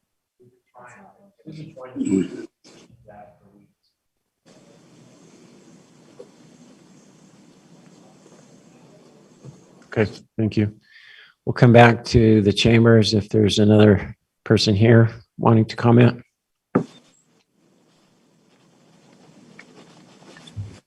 Mayor and City Council, my name is Hugo Boren. I have lived in the Rock Canyon area for a long time, almost as old as I am. I have been asked by D. Cecil Clark, who is one of my neighbors in that area, to read the statement on his behalf. Our home is in Northeast Provo. I have served amidst single homeowner disputes for some 47 years since we moved into this home new in 1974. During that time, aging couples have rented out basements to non-family members in order to supplement declining incomes during the aging process. Most of these homeowners have been judicious and careful in renting, usually basements, as part of their property. Allowing this to occur has been a blessing to aging and community-conscious single-home families. This is not the issue of which I write. The problem I see with citywide ADUs finds its genesis in young, upwardly mobile returning entrepreneurs. Case in point, a BYU student major in business management or some other area in the Tanner building. He or she leaves Utah and after a few years decides on securing an anchor, quote, in the Provo area. This person returns while living outside of the area, buys up 2 homes. He or she lives for a period in one and rents out the other, and eventually, in order to pay the mortgage on the first. But in doing so, the decision is eventually made to consider this a total, quote, rental investment while living more permanently out of residence. Surrounding neighbors see the value of their homes decline as the renters continually disregard any responsibility for upkeep, thus opening wider doors to ADUs, while well-meaning for the general interest of the community, have unfortunate trade-offs. D. Cecil Clark. Thank you. Just a reminder, we do have a 2-minute time limit on public comment. We'll go online next. Caller, let's see, 1192. Isn't that the one we just did?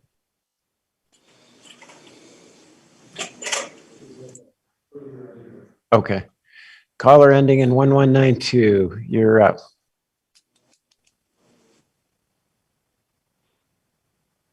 Hello, it's Melanie McCord. Hi. Got your timer, Dave? Yep. Okay. I heard during work session discussion about the fact, and Cliff even wrote it in an email that he sent to me, that said in the absence of the city acting right now, ADUs are allowed everywhere. I sent you an email about this, but I wanted to ask so that you could discuss this there. Isn't it true that if the city has pending legislation about an issue, that it can postpone any application that will be affected by that legislation? I remember Neil Lindbergh talking about what constituted pending legislation, that if it was on an agenda, that the council was going to have plans to take some action in the future, that there was a hold, I don't think it was about 3 months, that they were allowed to postpone or delay rezones and project plans and other certain things and other applications until certain legislative actions were completed. I think that Shannon's pushing this to get it passed before Dave Harding leaves. I think Dave is very anxious to get it passed. I think it's a mistake to apply citywide ADUs. And I'm talking from 25 years of experience doing this. It's a good tool for doing all the things that Austin Taylor just talked about. But it needs to be applied surgically. And I agree with Bill and all the things that he said, that there's a whole bunch more action that needs to be taken here and a whole bunch more consideration of certain neighborhoods. For instance, my neighborhood, there's a portion which should have an A overlay zone on it. There's another portion of the neighborhood that should be preserved for single family homes. And that's the case all the way through the city. It's going to take a lot of work, but applying this citywide is a mistake, and applying it for any kind of a rush because, the ADUs are going to be allowed everywhere until the city takes action, I think is negated by the fact that if you've got pending legislation, you don't have to allow a thing. I'm done. Thank you. We'll come back to the chambers for our next comment. If there's anyone here that would like to comment.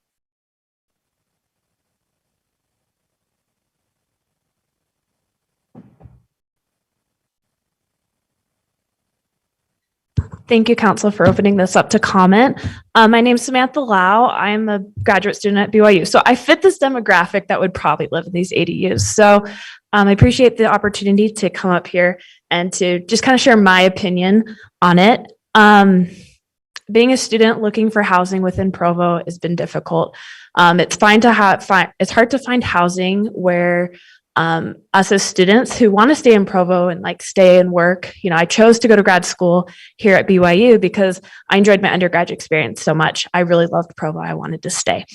And so to find housing that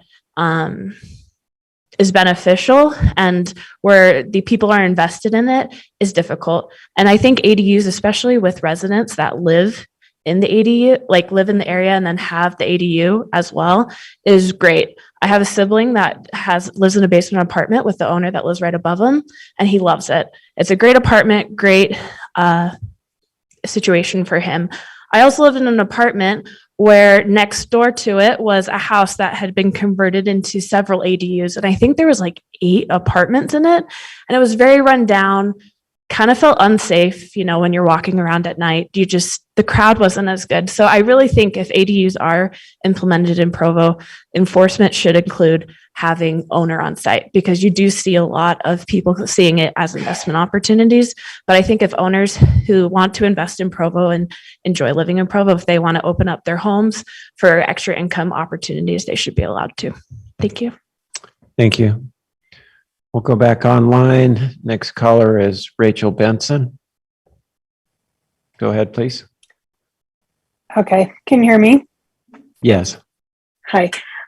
Thanks for giving me a minute to speak. I really wasn't, I don't know how. I'm a real estate agent, and I really don't feel like the realtor community has been educated on this at all. Like, I really just recently heard about the legislation, and I'm just surprised that the agents online we're not on fire about this, because I think this is a huge, overall could be a huge benefit to a lot of cities. But, my biggest concern obviously is Provo. I've lived here for 30 years, and I've owned 3 homes that have basement apartments.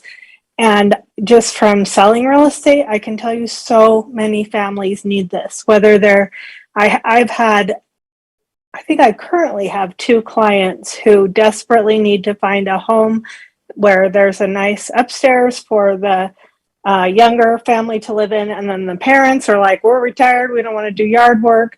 We need to live with our kids. They have health issues or whatever. There needs to be an availability of homes for families like that.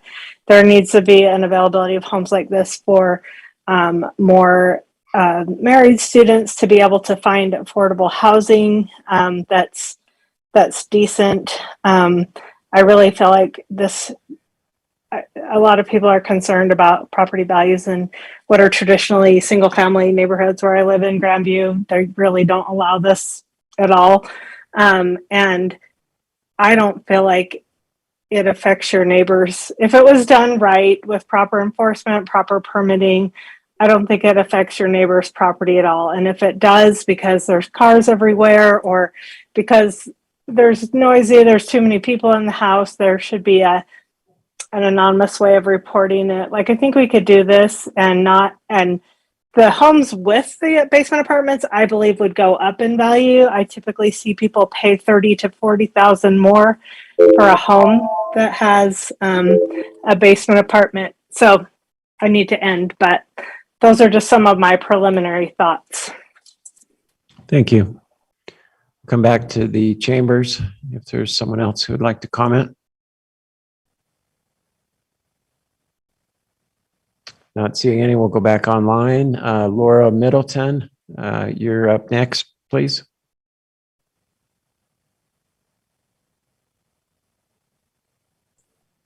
Hello, can you hear me? Yes. All right, this is Laura Middleton, and I'm a Provo resident. I'd like to express my opposition to the proposal to permit ADUs throughout Provo City. The proposed changes are an outsized and unnecessary response to a situation that can be addressed by minor adjustments to the city code rather than wholesale changes that impact the quality of life and property value of thousands of residents. Yes, Provo City should address the need for affordable housing, but allowing ADUs in all zones throughout the city is not the appropriate solution. Rather than altering the character of neighborhoods that were not designed nor intended for multiple family housing units, the city should encourage the development of high-density housing in areas with convenient access to public transportation, shopping, and services. Allowing ADUs in what are currently single-family residential neighborhoods could potentially double the number of households and double or perhaps triple the number of vehicles. These neighborhoods were not designed with the infrastructure to support this change. We deliberately chose to purchase a house in Provo in an area zoned for single-family homes. It is our hope and expectation that members of the City Council will honor our choice and that of our neighbors by voting against the proposal to permit citywide ADUs. Thank you. Thank you. Anyone in the chambers?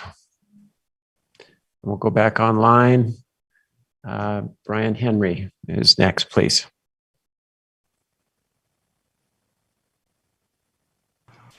Okay, there we go. Thank you. I just wanted to put in my 2 cents for whatever it's worth. I've looked into this pretty extensively and found, like Austin, every city in Utah County allows them. I've talked to 2 of those cities. They say it's been a pretty benign approval. Orem is one of them, and Orem actually lists the address of all legal ADUs on their website. There are 699, so basically 700 ADUs in Orem. They've allowed ADUs for years. They also have a university in their city. Now, of course, we are talking about legal ADUs. Illegal ones, I think we're going to have a problem whether we pass a law or not. So this is allowing those who want to be legal and want to do it right, the chance to do it right. I don't see that this is going to overtake and destroy neighborhoods.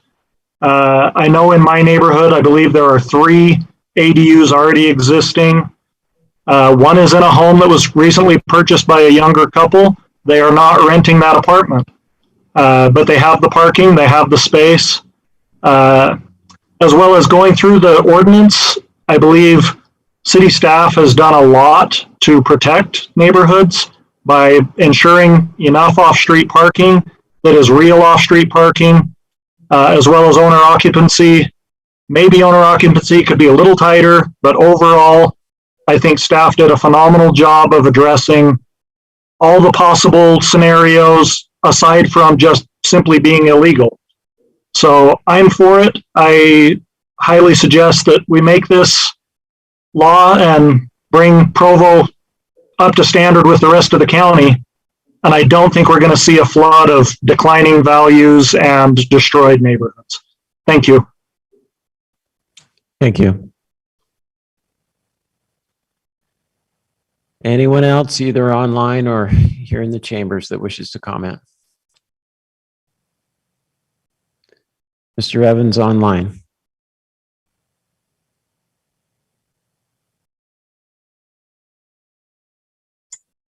Okay, Paul Evans, Provo City resident. 4 thoughts in 2 minutes. First of all, Provo City Code requires ADUs to have an internal connection. Provo City Code also limits occupancy in ADUs to as few as 2 people. Because that 2-person occupancy limitation was in place before the enactment of HB 82, it has been concluded that Provo City can still limit occupancy to 2 persons, though HB 82 explicitly states a 3-person minimum. So why does the pre-existing explicitly required internal connections of ADUs in Provo City Code not also supersede HB 82, which does not even mention internal connections? An internal connection is not just stairs, but also is a connection between areas on the same floor or an attached construction. This requirement for internal connection ensures that we do not just create neighborhoods of de facto duplexes. 2, R18 and R16 zones with a neighborhood supported A or S overlay house the majority of existing ADUs in Provo City. There are no existing R110 zones with legal ADUs. If needed, expand ADUs to R18 and R16 zones. I note that it is not easier or more difficult to enforce ADU requirements in an R110 compared to an R18 zone. 3, the council already has enacted a requirement for rental dwelling license for all ADUs. As an insight to enforcement, the council should explore what percent of ADUs today have a rental dwelling license. Finally, Provo City can and must take enforcement action based on our own legislated Provo City Code. Those who are subject of enforcement can appeal such action to the courts, where the courts may or may not find specific reason to intervene in the discretionary executive powers of a municipality. There are clear areas of misunderstanding and vagary in HB 82. We need to act for Provo City. We, Provo City, can choose how to pursue and continue a clear course of enabling growth of affordable housing, strengthening our downtown, and sustaining existing neighborhoods. Thank you. Thank you. Caller ending in 3659.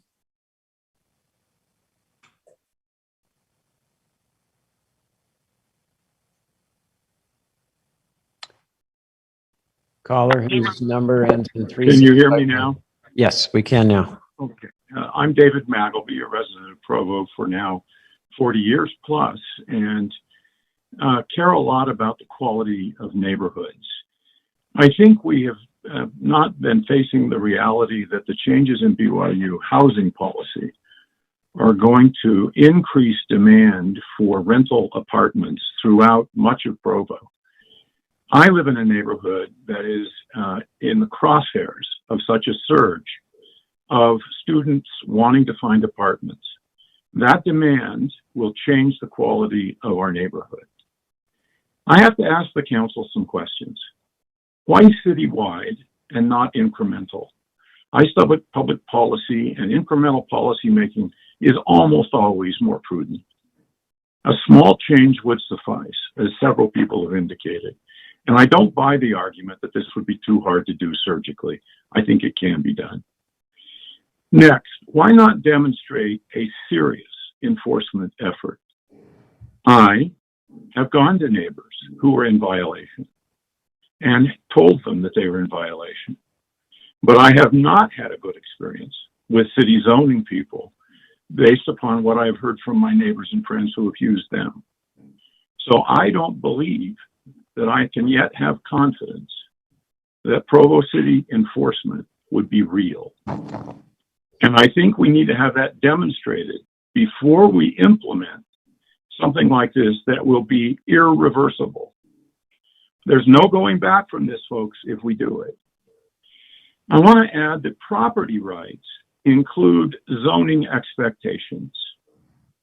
Many of us purchased homes with expectations for zoning and have worked hard to keep our neighborhoods consistent with zoning.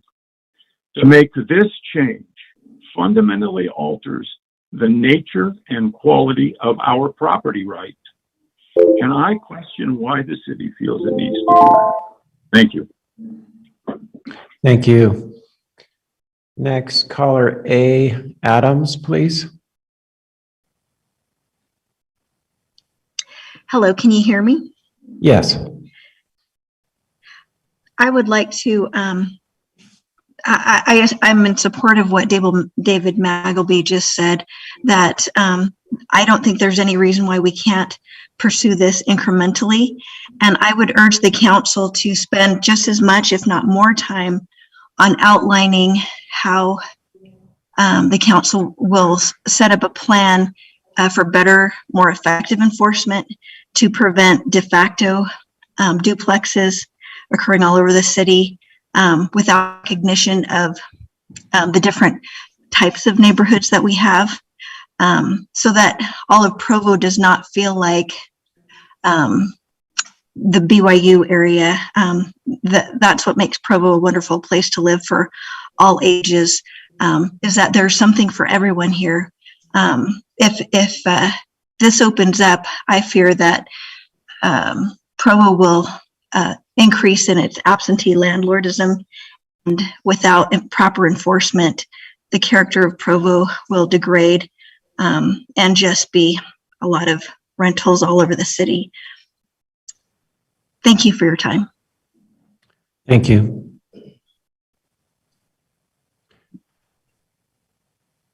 Last Could the call. last person state their name and city of residence? We missed that. Arian Adams, Provo, Utah. Thank you. Last call for public comment on this item. Okay, I'm not seeing anyone coming to the podium here or raising their hand online. So we will now close public comment and bring this to the council for any discussion. Mr. Jones. Council Chair, would it be helpful for me to respond to some of the public comments that I took notes on? Sure. If you give me a few moments. First of all, regarding some of the comments made by Mr. Wright, I would start off, Mr. Wright and I held a long meeting, and I expressed in that meeting, here, I'm actually 100% in agreement with what he said about the fact that what HB 82 requires the city to do is not to focus on the 33% where they will be allowed, but to focus on the 67% where they may be prohibited. But our agreement takes a little bit of a turn there with some qualifications. He suggested that you read the ordinance, and if we go to the statute, and if we go to the text of the statute, it says, in any area zoned primarily for residential use, the use of an internal accessory dwelling unit is a permitted use. HB 82 makes ADUs a permitted use in all residential zones throughout the state. That is the first step of HB 82. What it then says, as Mr. Wright points out, is that it allows cities to ban them in most cities in up to 25% of the city, but in college towns like Provo, in up to 67% of the city. But as we discussed quite extensively in that meeting, I was using just now the same vernacular as Mr. Wright. It does not say of the city. It says of the areas zoned primarily for residential use. Mr. Wright made an argument that we should be counting the public facilities zone, which is part of BYU.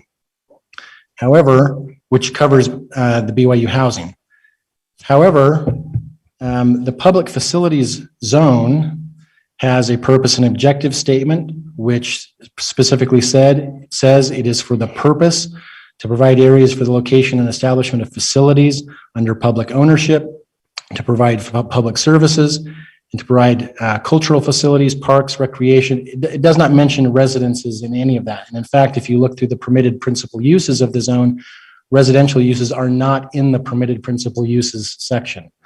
There are some accessory uses that allow residential for the university, but only to the extent that those are accessory to the principal use of the property, which is for the public facilities use.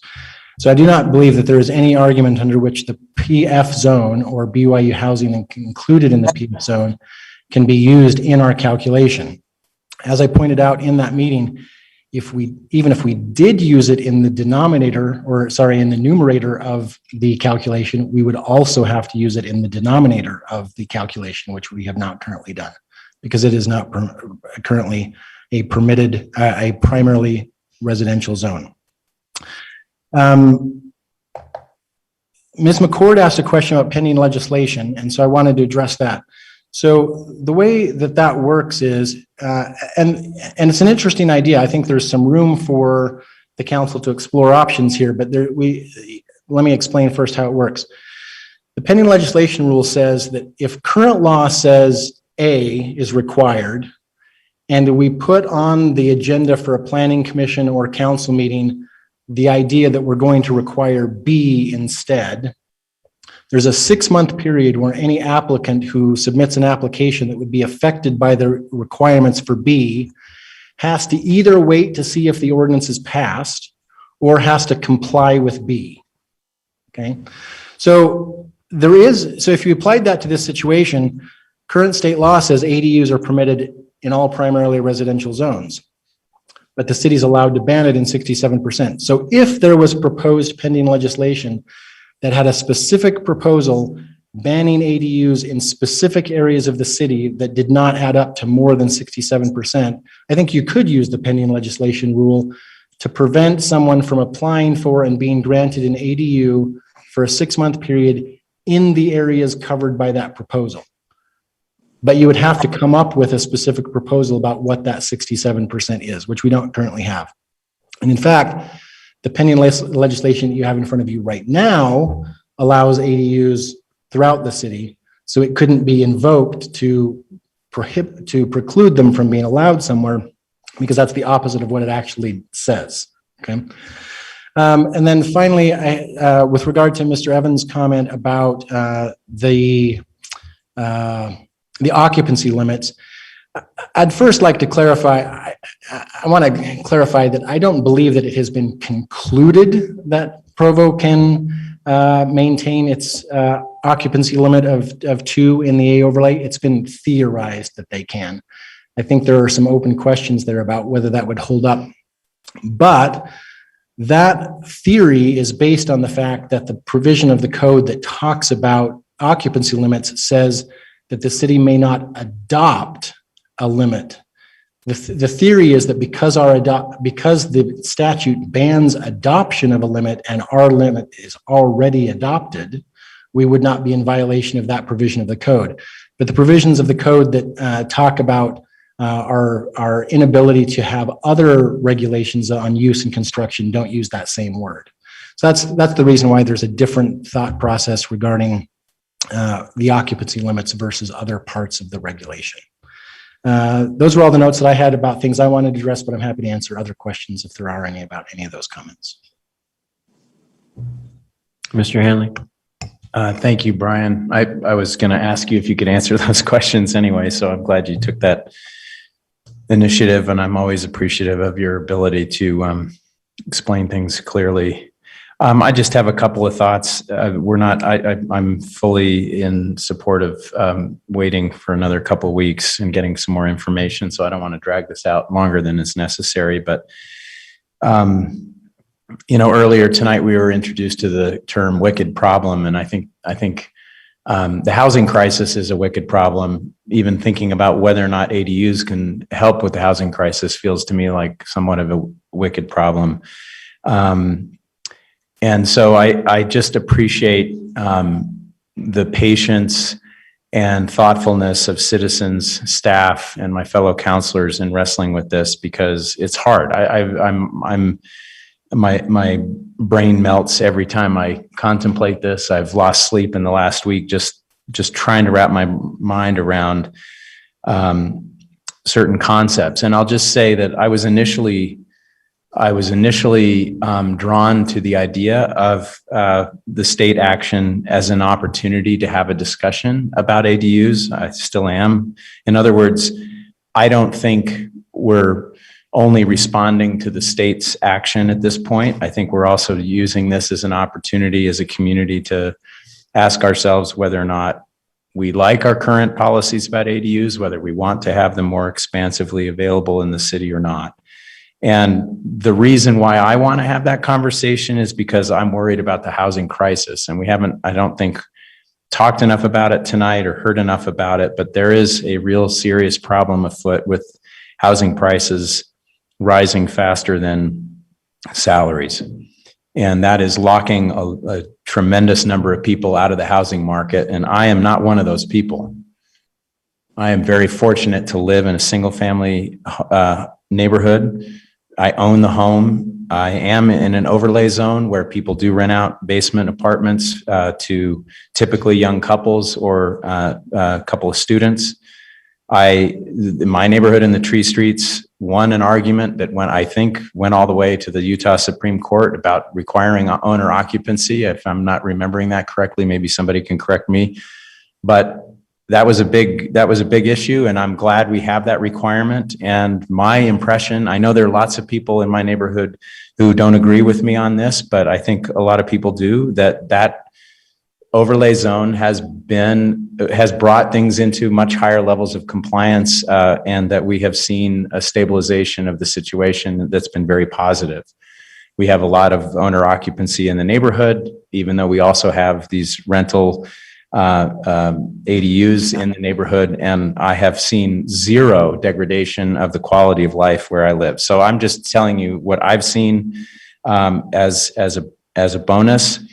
I'm attracted to the idea of the ADUs helping with the housing affordability, although I am concerned when I hear that maybe ADUs actually increase housing prices, and that seems to be part of the wickedness of the problem. It seems like if you're trying to come up with this logical solution, it should work, and I hate when reality doesn't conform to my ideals. And so I'm frustrated with that. I don't know what to do about that fact. But I think it's also important to remember the cost effectiveness of modest increases in density in neighborhoods like this is extraordinarily important for a city to contemplate because of what it costs us as a community, as a civilization, to just invest only in sprawl. And we say, well, we need more housing units, so let's just build them all out west, or let's densify downtown. But if we don't touch any of the other areas of the city, then those areas of the city go up exorbitantly in price. And we end up again with this sort of lockout problem that worries me. And we're spending extreme amounts of money to build the infrastructure, to build the roads, to build access to these housing units on the west side. And we're not batting an eye about that, where that is the most expensive way to do it. This is the least expensive way to offer more housing to our community. So that's the conundrum I'm in, and I would hope that we could come to some resolution about why this might be enforceable. Like I say, I'm encouraged by my own neighborhood's experience with this, but obviously I've heard lots of stories, and I believe the stories that I've heard that, you know, enforcement has been very unreliable, and we've had abuses of these of the ADU policy where the owners haven't been occupying the property. So I do think that's for me remains the central concern before I feel confident in knowing that expansion will do the good that I hope it can do for our community. So that's kind of where I'm at this point, and I just thought I would express those sentiments. Thanks. Thank you. Councilor Ellsworth.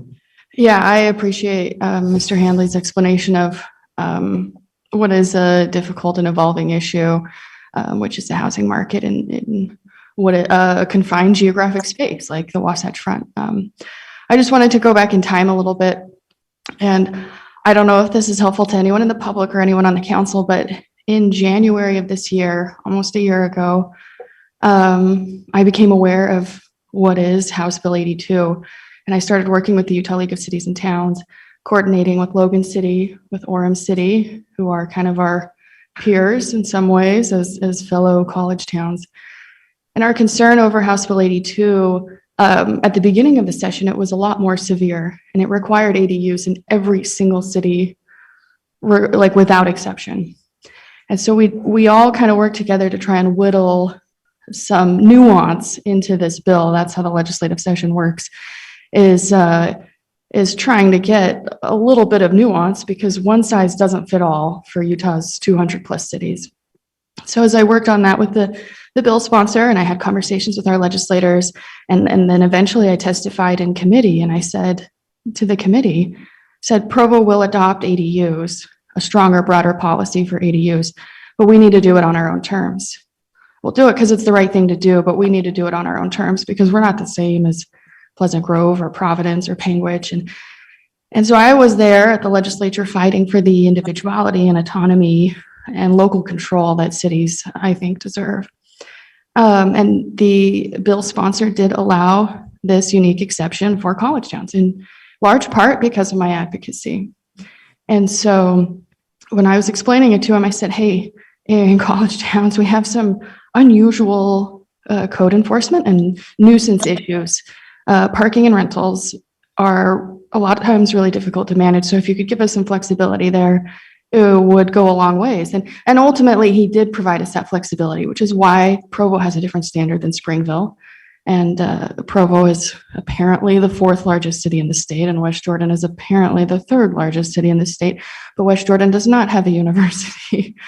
But they are required in West Jordan to only disallow this in 25% of their city. And we have more opportunity to discourage or eliminate this opportunity for citizens because of our status as a college town. So I just wanted to give you some of the genealogy of this bill and my involvement and my reasoning. And the reasoning really came down to code enforcement, because from day one, I've supported ADUs. I support ADUs all over Provo, and I'm not saying citywide, but I generally support ADUs. What is hard, especially when you get the emails that we do about code enforcement from north to south and east to west, is figuring out how to manage that. And so that was the conversation that I had with multiple legislators is, hey, this code enforcement is difficult for us.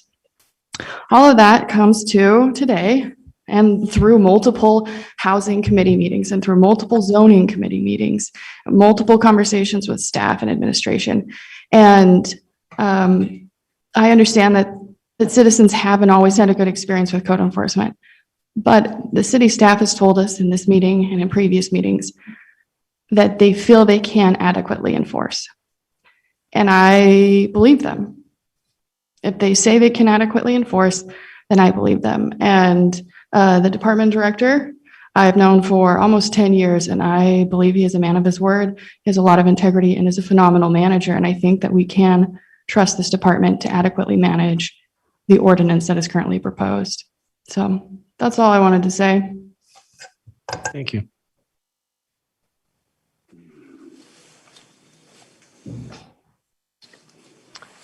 Any other comments? Mr. Chair? Yes. While there's a lull, if I was looking through my notes and did notice one other thing that I had meant to say. I also just wanted to make clear that my intent in sharing all of the information that I just shared and all the information I've shared before is not to take a stand on what the council should do about ADUs. I don't care whether the council bans them in 0% of the city or 67% of the city or anywhere in between. My only intent is to say state law says they're allowed everywhere, and that's zoned primarily residential, allows you to ban them in up to 67%. And until you do so, they're not banned and we can't enforce against them. That doesn't even mean that I necessarily personally care whether you actually enact something. I only want you to be aware of what happens if you don't. If you as a council decide that that doesn't matter, that's fine as well. So I was not in my earlier comments trying to use that as a sledgehammer to say you must act. I was trying to say that I feel like it's my job to say, if you don't act, here are the possible consequences for you to weigh in making your policy decision. Thank you. And could you clarify for me, Mr. Jones, my understanding is that based on the motion in our previous meeting, that if there is no motion tonight, that we'll just have the second hearing in our next meeting. I'll tell you what I remember, which is slightly different than that, but I would have to go back and look to say with certainty. What I think happened is that the item was by motion continued to tonight with the discussion of the understanding that the council handbook rules would apply, and that if any two council members asked for it to be continued tonight, it would have to be unless 5 or more council members voted to suspend the rules, which with only 5 council members in attendance, obviously if 2 ask for it to be continued, there can't be 5 to vote to suspend the rules. And I think there was quite a bit of discussion about kind of a gentleman's agreement that everybody understood that request was going to be made.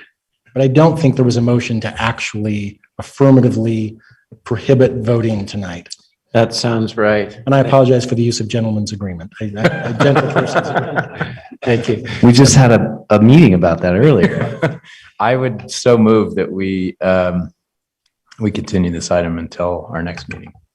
Okay. Is there a second counselor that would support that request? Yeah, I'll second it. Okay, so the item is continued. Was there any counselor that wanted to make a comment before we did that, though? Mr. Hoban? Yeah, I was going to say, so I think I'm supportive of ADUs. I'm even supportive of us getting there citywide. But something about it doesn't feel right going like 0 to 60, which is kind of, well, we're going 23 to 91, but 0 to 60, you know what I mean? Kind of feels like that. So if next week the council decides to do some sort of incremental approach, I would like staff to maybe come with 3 or 4 ideas for us to consider. And maybe we can kind of crank through them and say, okay, let's vote on number 1. Do we like that? Yay or nay? No. Yes or no? And kind of like maybe get to something that people are comfortable with. And maybe that ends up being citywide, and maybe none of the alternatives are adopted, but I like the idea of coming with maybe with a few different ideas. I did the circle. Nobody liked the circle around BYU, so that's fine. You know, let's think of some others. And then also, just to reiterate, I'd really like to hear what Councilmember Ellsworth shared, and I think Councilmember Hanley addressed it as well. Just a plan from the city, whether it's, you know, if we do go incremental or whether we go citywide, you know, what's a scalable plan that can really be enacted and that we can feel comfortable enforcing. And so those are kind of the 2 things I'd like to hear next meeting, so that hopefully we can get to the point where we are voting on something and passing something, whether it be incremental or citywide or whatever, so that we can get compliant. Mr. Chair, I was just going to comment on that. Actually, during part of this conversation, I drafted an email to staff saying, hey, can we get some kind of like 3 alternatives, right? So there's like a cold porridge, a hot porridge, and a lukewarm porridge for Goldilocks, right?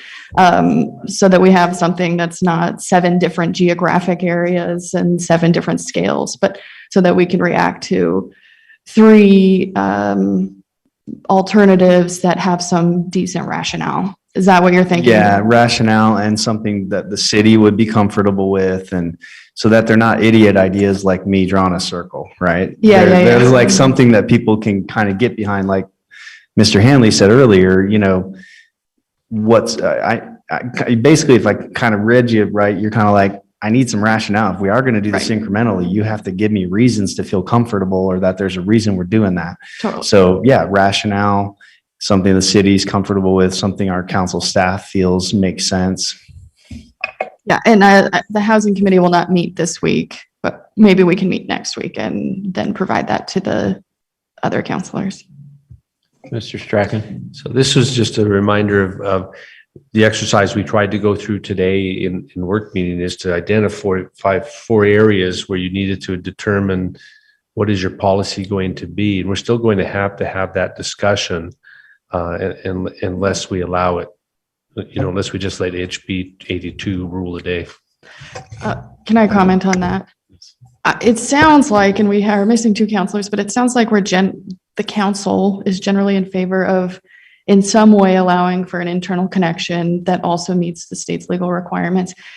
And it sounds like the majority prefers that. It also sounds like the majority might prefer a uniform occupancy. And then what was it sounds like the majority, because they prefer the uniform occupancy, probably prefers eliminating the SNA. And then the 4th was just the scale. Application. Yeah, okay. I think that's where the open question is. Okay, so maybe, do you feel good about the other 3 though? John Magnus and I talked. I think we have a pretty good idea. Now, things can change, we obviously recognize, but as I indicated in the work session, the draft that's in front of you already addresses 2 and 4, which is the occupancy and the elimination of the S and overlay in a way that seemed to reflect the majority of the council. So I don't think we have any intent of making any changes to that unless someone makes a motion to change it in some way. The internal connections, I did get the sense that there was a majority in favor of doing that to the extent permitted. And I discussed earlier with Councilor Ellsworth and with John Magnus, some language that we think will actually work to do exactly that, to require it to the extent permitted by state law. So I think John and I's intent is to put that language in. And then at that point, it all comes down to just the scope area. And I haven't discussed these with Councilor Ellsworth yet, but I was just talking with Cliff. I think there's a way we can reformat the ordinance a little bit to make that piece easy to change kind of on the fly when we get to the next meeting. So I think that's what it's going to boil down to, as it appears. So it's going to boil down to a more efficient meeting. I didn't promise that. I'd like to suggest two options to consider. One is a variation of the Hoban circle, and that is if we allow ADUs in RA and R1 PD, and also in R12 and R12 PD, all of those zones require at least 20,000 square foot lots. That narrows the gap that we need to fill to less than 3%. So what does the circle look like in that scenario? Because it's going to be a lot tighter around the BYU campus. The other question I would throw out is, again, if we add those same 4 zones, is there interest in considering the possibility of leaving it up to our neighborhoods to ask if they would like to have ADUs in their area? And I know that would leave us out of compliance for a few months while we wait for the state legislature. But from what I've been hearing, there's not going to be this huge, massive rush immediately. And maybe that's okay to leave that hanging for a few months. Mr. Fillmore. I just had an idea. I don't know if it's how much off the wall it is, but is anyone given any thought to trying to ascertain which areas of the city would have a greater desire or demand for ADUs, as opposed to us arbitrarily imposing it on this or that zone? I mean, is there a method? I mean, maybe the method, Mr. Sewell, is what you're suggesting, putting it to some kind of vote or survey of neighborhoods. But my guess is that there are some neighborhoods where you'd have a higher percentage of homeowners who are interested in having that ADU option, a higher percentage than other neighborhoods. And that seems to be a more rational approach than just picking a particular zone or two. Yeah, I'd be interested in exploring that. There currently is a mechanism for neighborhoods to apply for the zone change required to add the ADU overlay, essentially, and that has happened in recent years. But we could also look at making that easier, perhaps. Councilor Ellsworth. I think one way to find out if neighborhoods want ADUs would be to allow it citywide and then see which ones apply for ADUs. You could pretty quickly put that in a GIS shapefile and then see where there's concentrations of ADUs and where there aren't concentrations of ADUs, except for that people won't be immediately applying if the research is any indication of how Provo will move forward. I guess I'm leery of going that micro route because people elected us to make these decisions for them. And if we were to go that micro route, we wouldn't really be doing it justice unless we had a proper election for every single subdivision. How would we really know what the sentiment was in that corner of the neighborhood? And then I did want to respond to the Hoban circle. I say this because I've worked with Logan City on this, and Logan City adopted the inverse of the Hoban circle. And they drew a circle around their campus and then kind of semi-aligned it to roads. And they said within that boundary immediately adjacent to campus, we will not allow accessory dwelling units because we think that those have the highest probability of becoming de facto duplexes for students. And by allowing them farther away from campus, we're probably allowing someone who's not a student or investor to create that within their home. So Logan did the inverse, and like us, they didn't have to go all the way, but my understanding is they did somewhere between 50 and 60% of their area is allowed for ADUs. Thank you. Mr. Sewell, may I just comment on Ms. Ellsworth's suggestion? Yes, go ahead. I think the fundamental flaw in her approach to just throw it open to the whole city and see who applies, the problem with that is once you, as a practical matter, once you open up to the entire city, pragmatically speaking, it will be almost impossible to reverse that. I'm not saying that is the ideal situation. I'm just saying that's one way to determine if a street or neighborhood or subdivision actually wants ADUs. Well, if there was a litmus test. if there was a feasible way of getting some kind of reliable feedback from each neighborhood, I'd be very much interested in that. Of course, the other alternative, which you'd have to wait a year, is to do a citywide referendum on it. Mr. Hoban. I like Mr. Sewell's suggestions, or that thought process of, there might be some rationale around some of the larger R zones or larger lots, zones that have larger lots. Mr. Jones, quick question. Is closing the gap, but not totally getting to 33% or not 67%, is that defensible enough to where the legislature might leave us alone, or we would be able to still enforce, or do we have to, sorry to put it this way, get to that 33%? Does that make sense? So his idea would get us close, but does that approach work, or do we have to get there? Well, this goes back to the discussion we had a long time ago about, I think when we very first started talking about this, I remember there was a time when I said to the council, I had two concerns about not doing something. And those two concerns were possibly getting slapped down by the legislature because they wanted something and felt like we weren't in compliance and came after us next session. And the second one was inability to enforce or getting sued by a citizen over violating HB 82.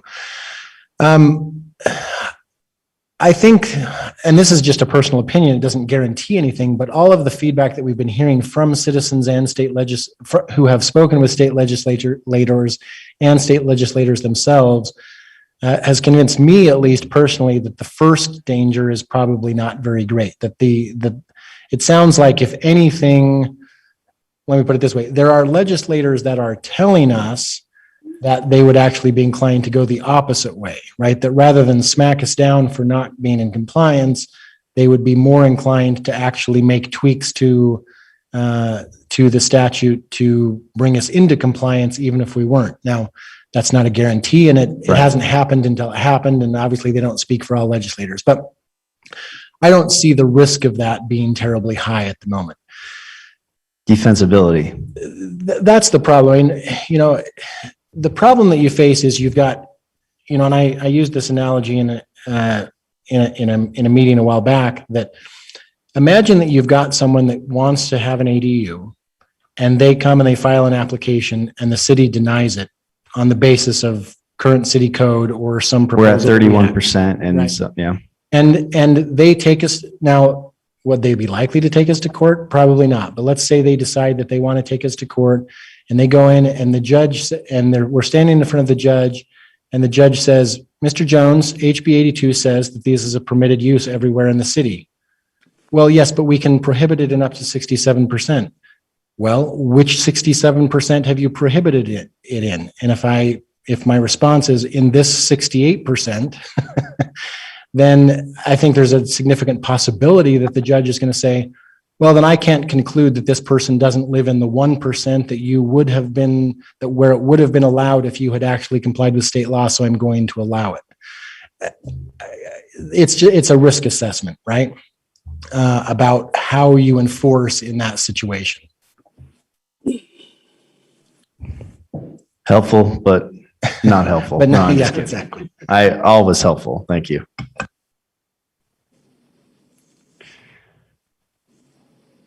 Are we good until next time?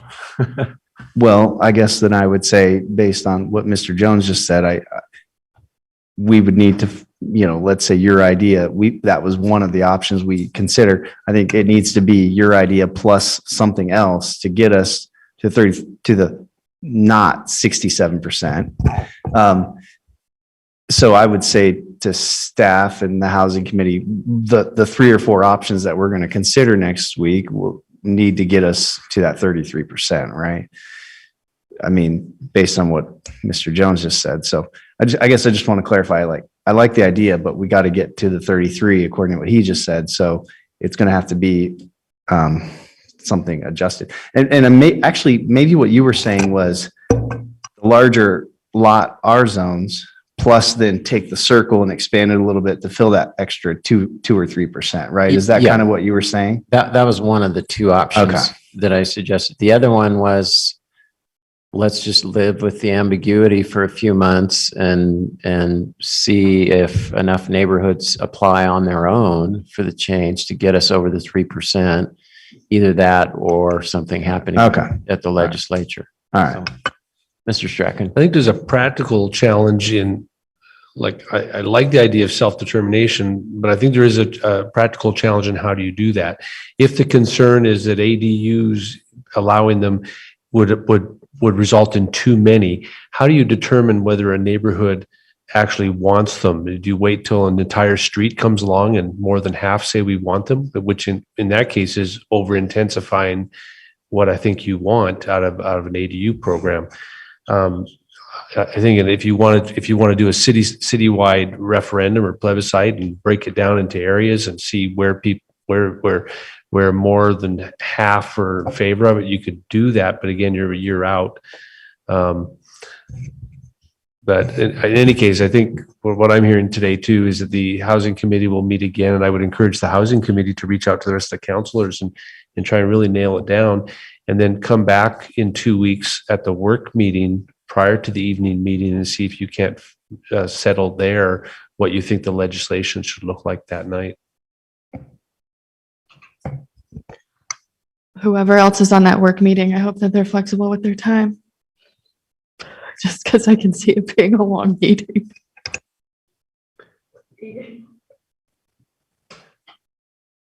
All right. Well, not seeing any more hands raised. So, and if there's no objection, we'll adjourn by unanimous consent. Thank you all.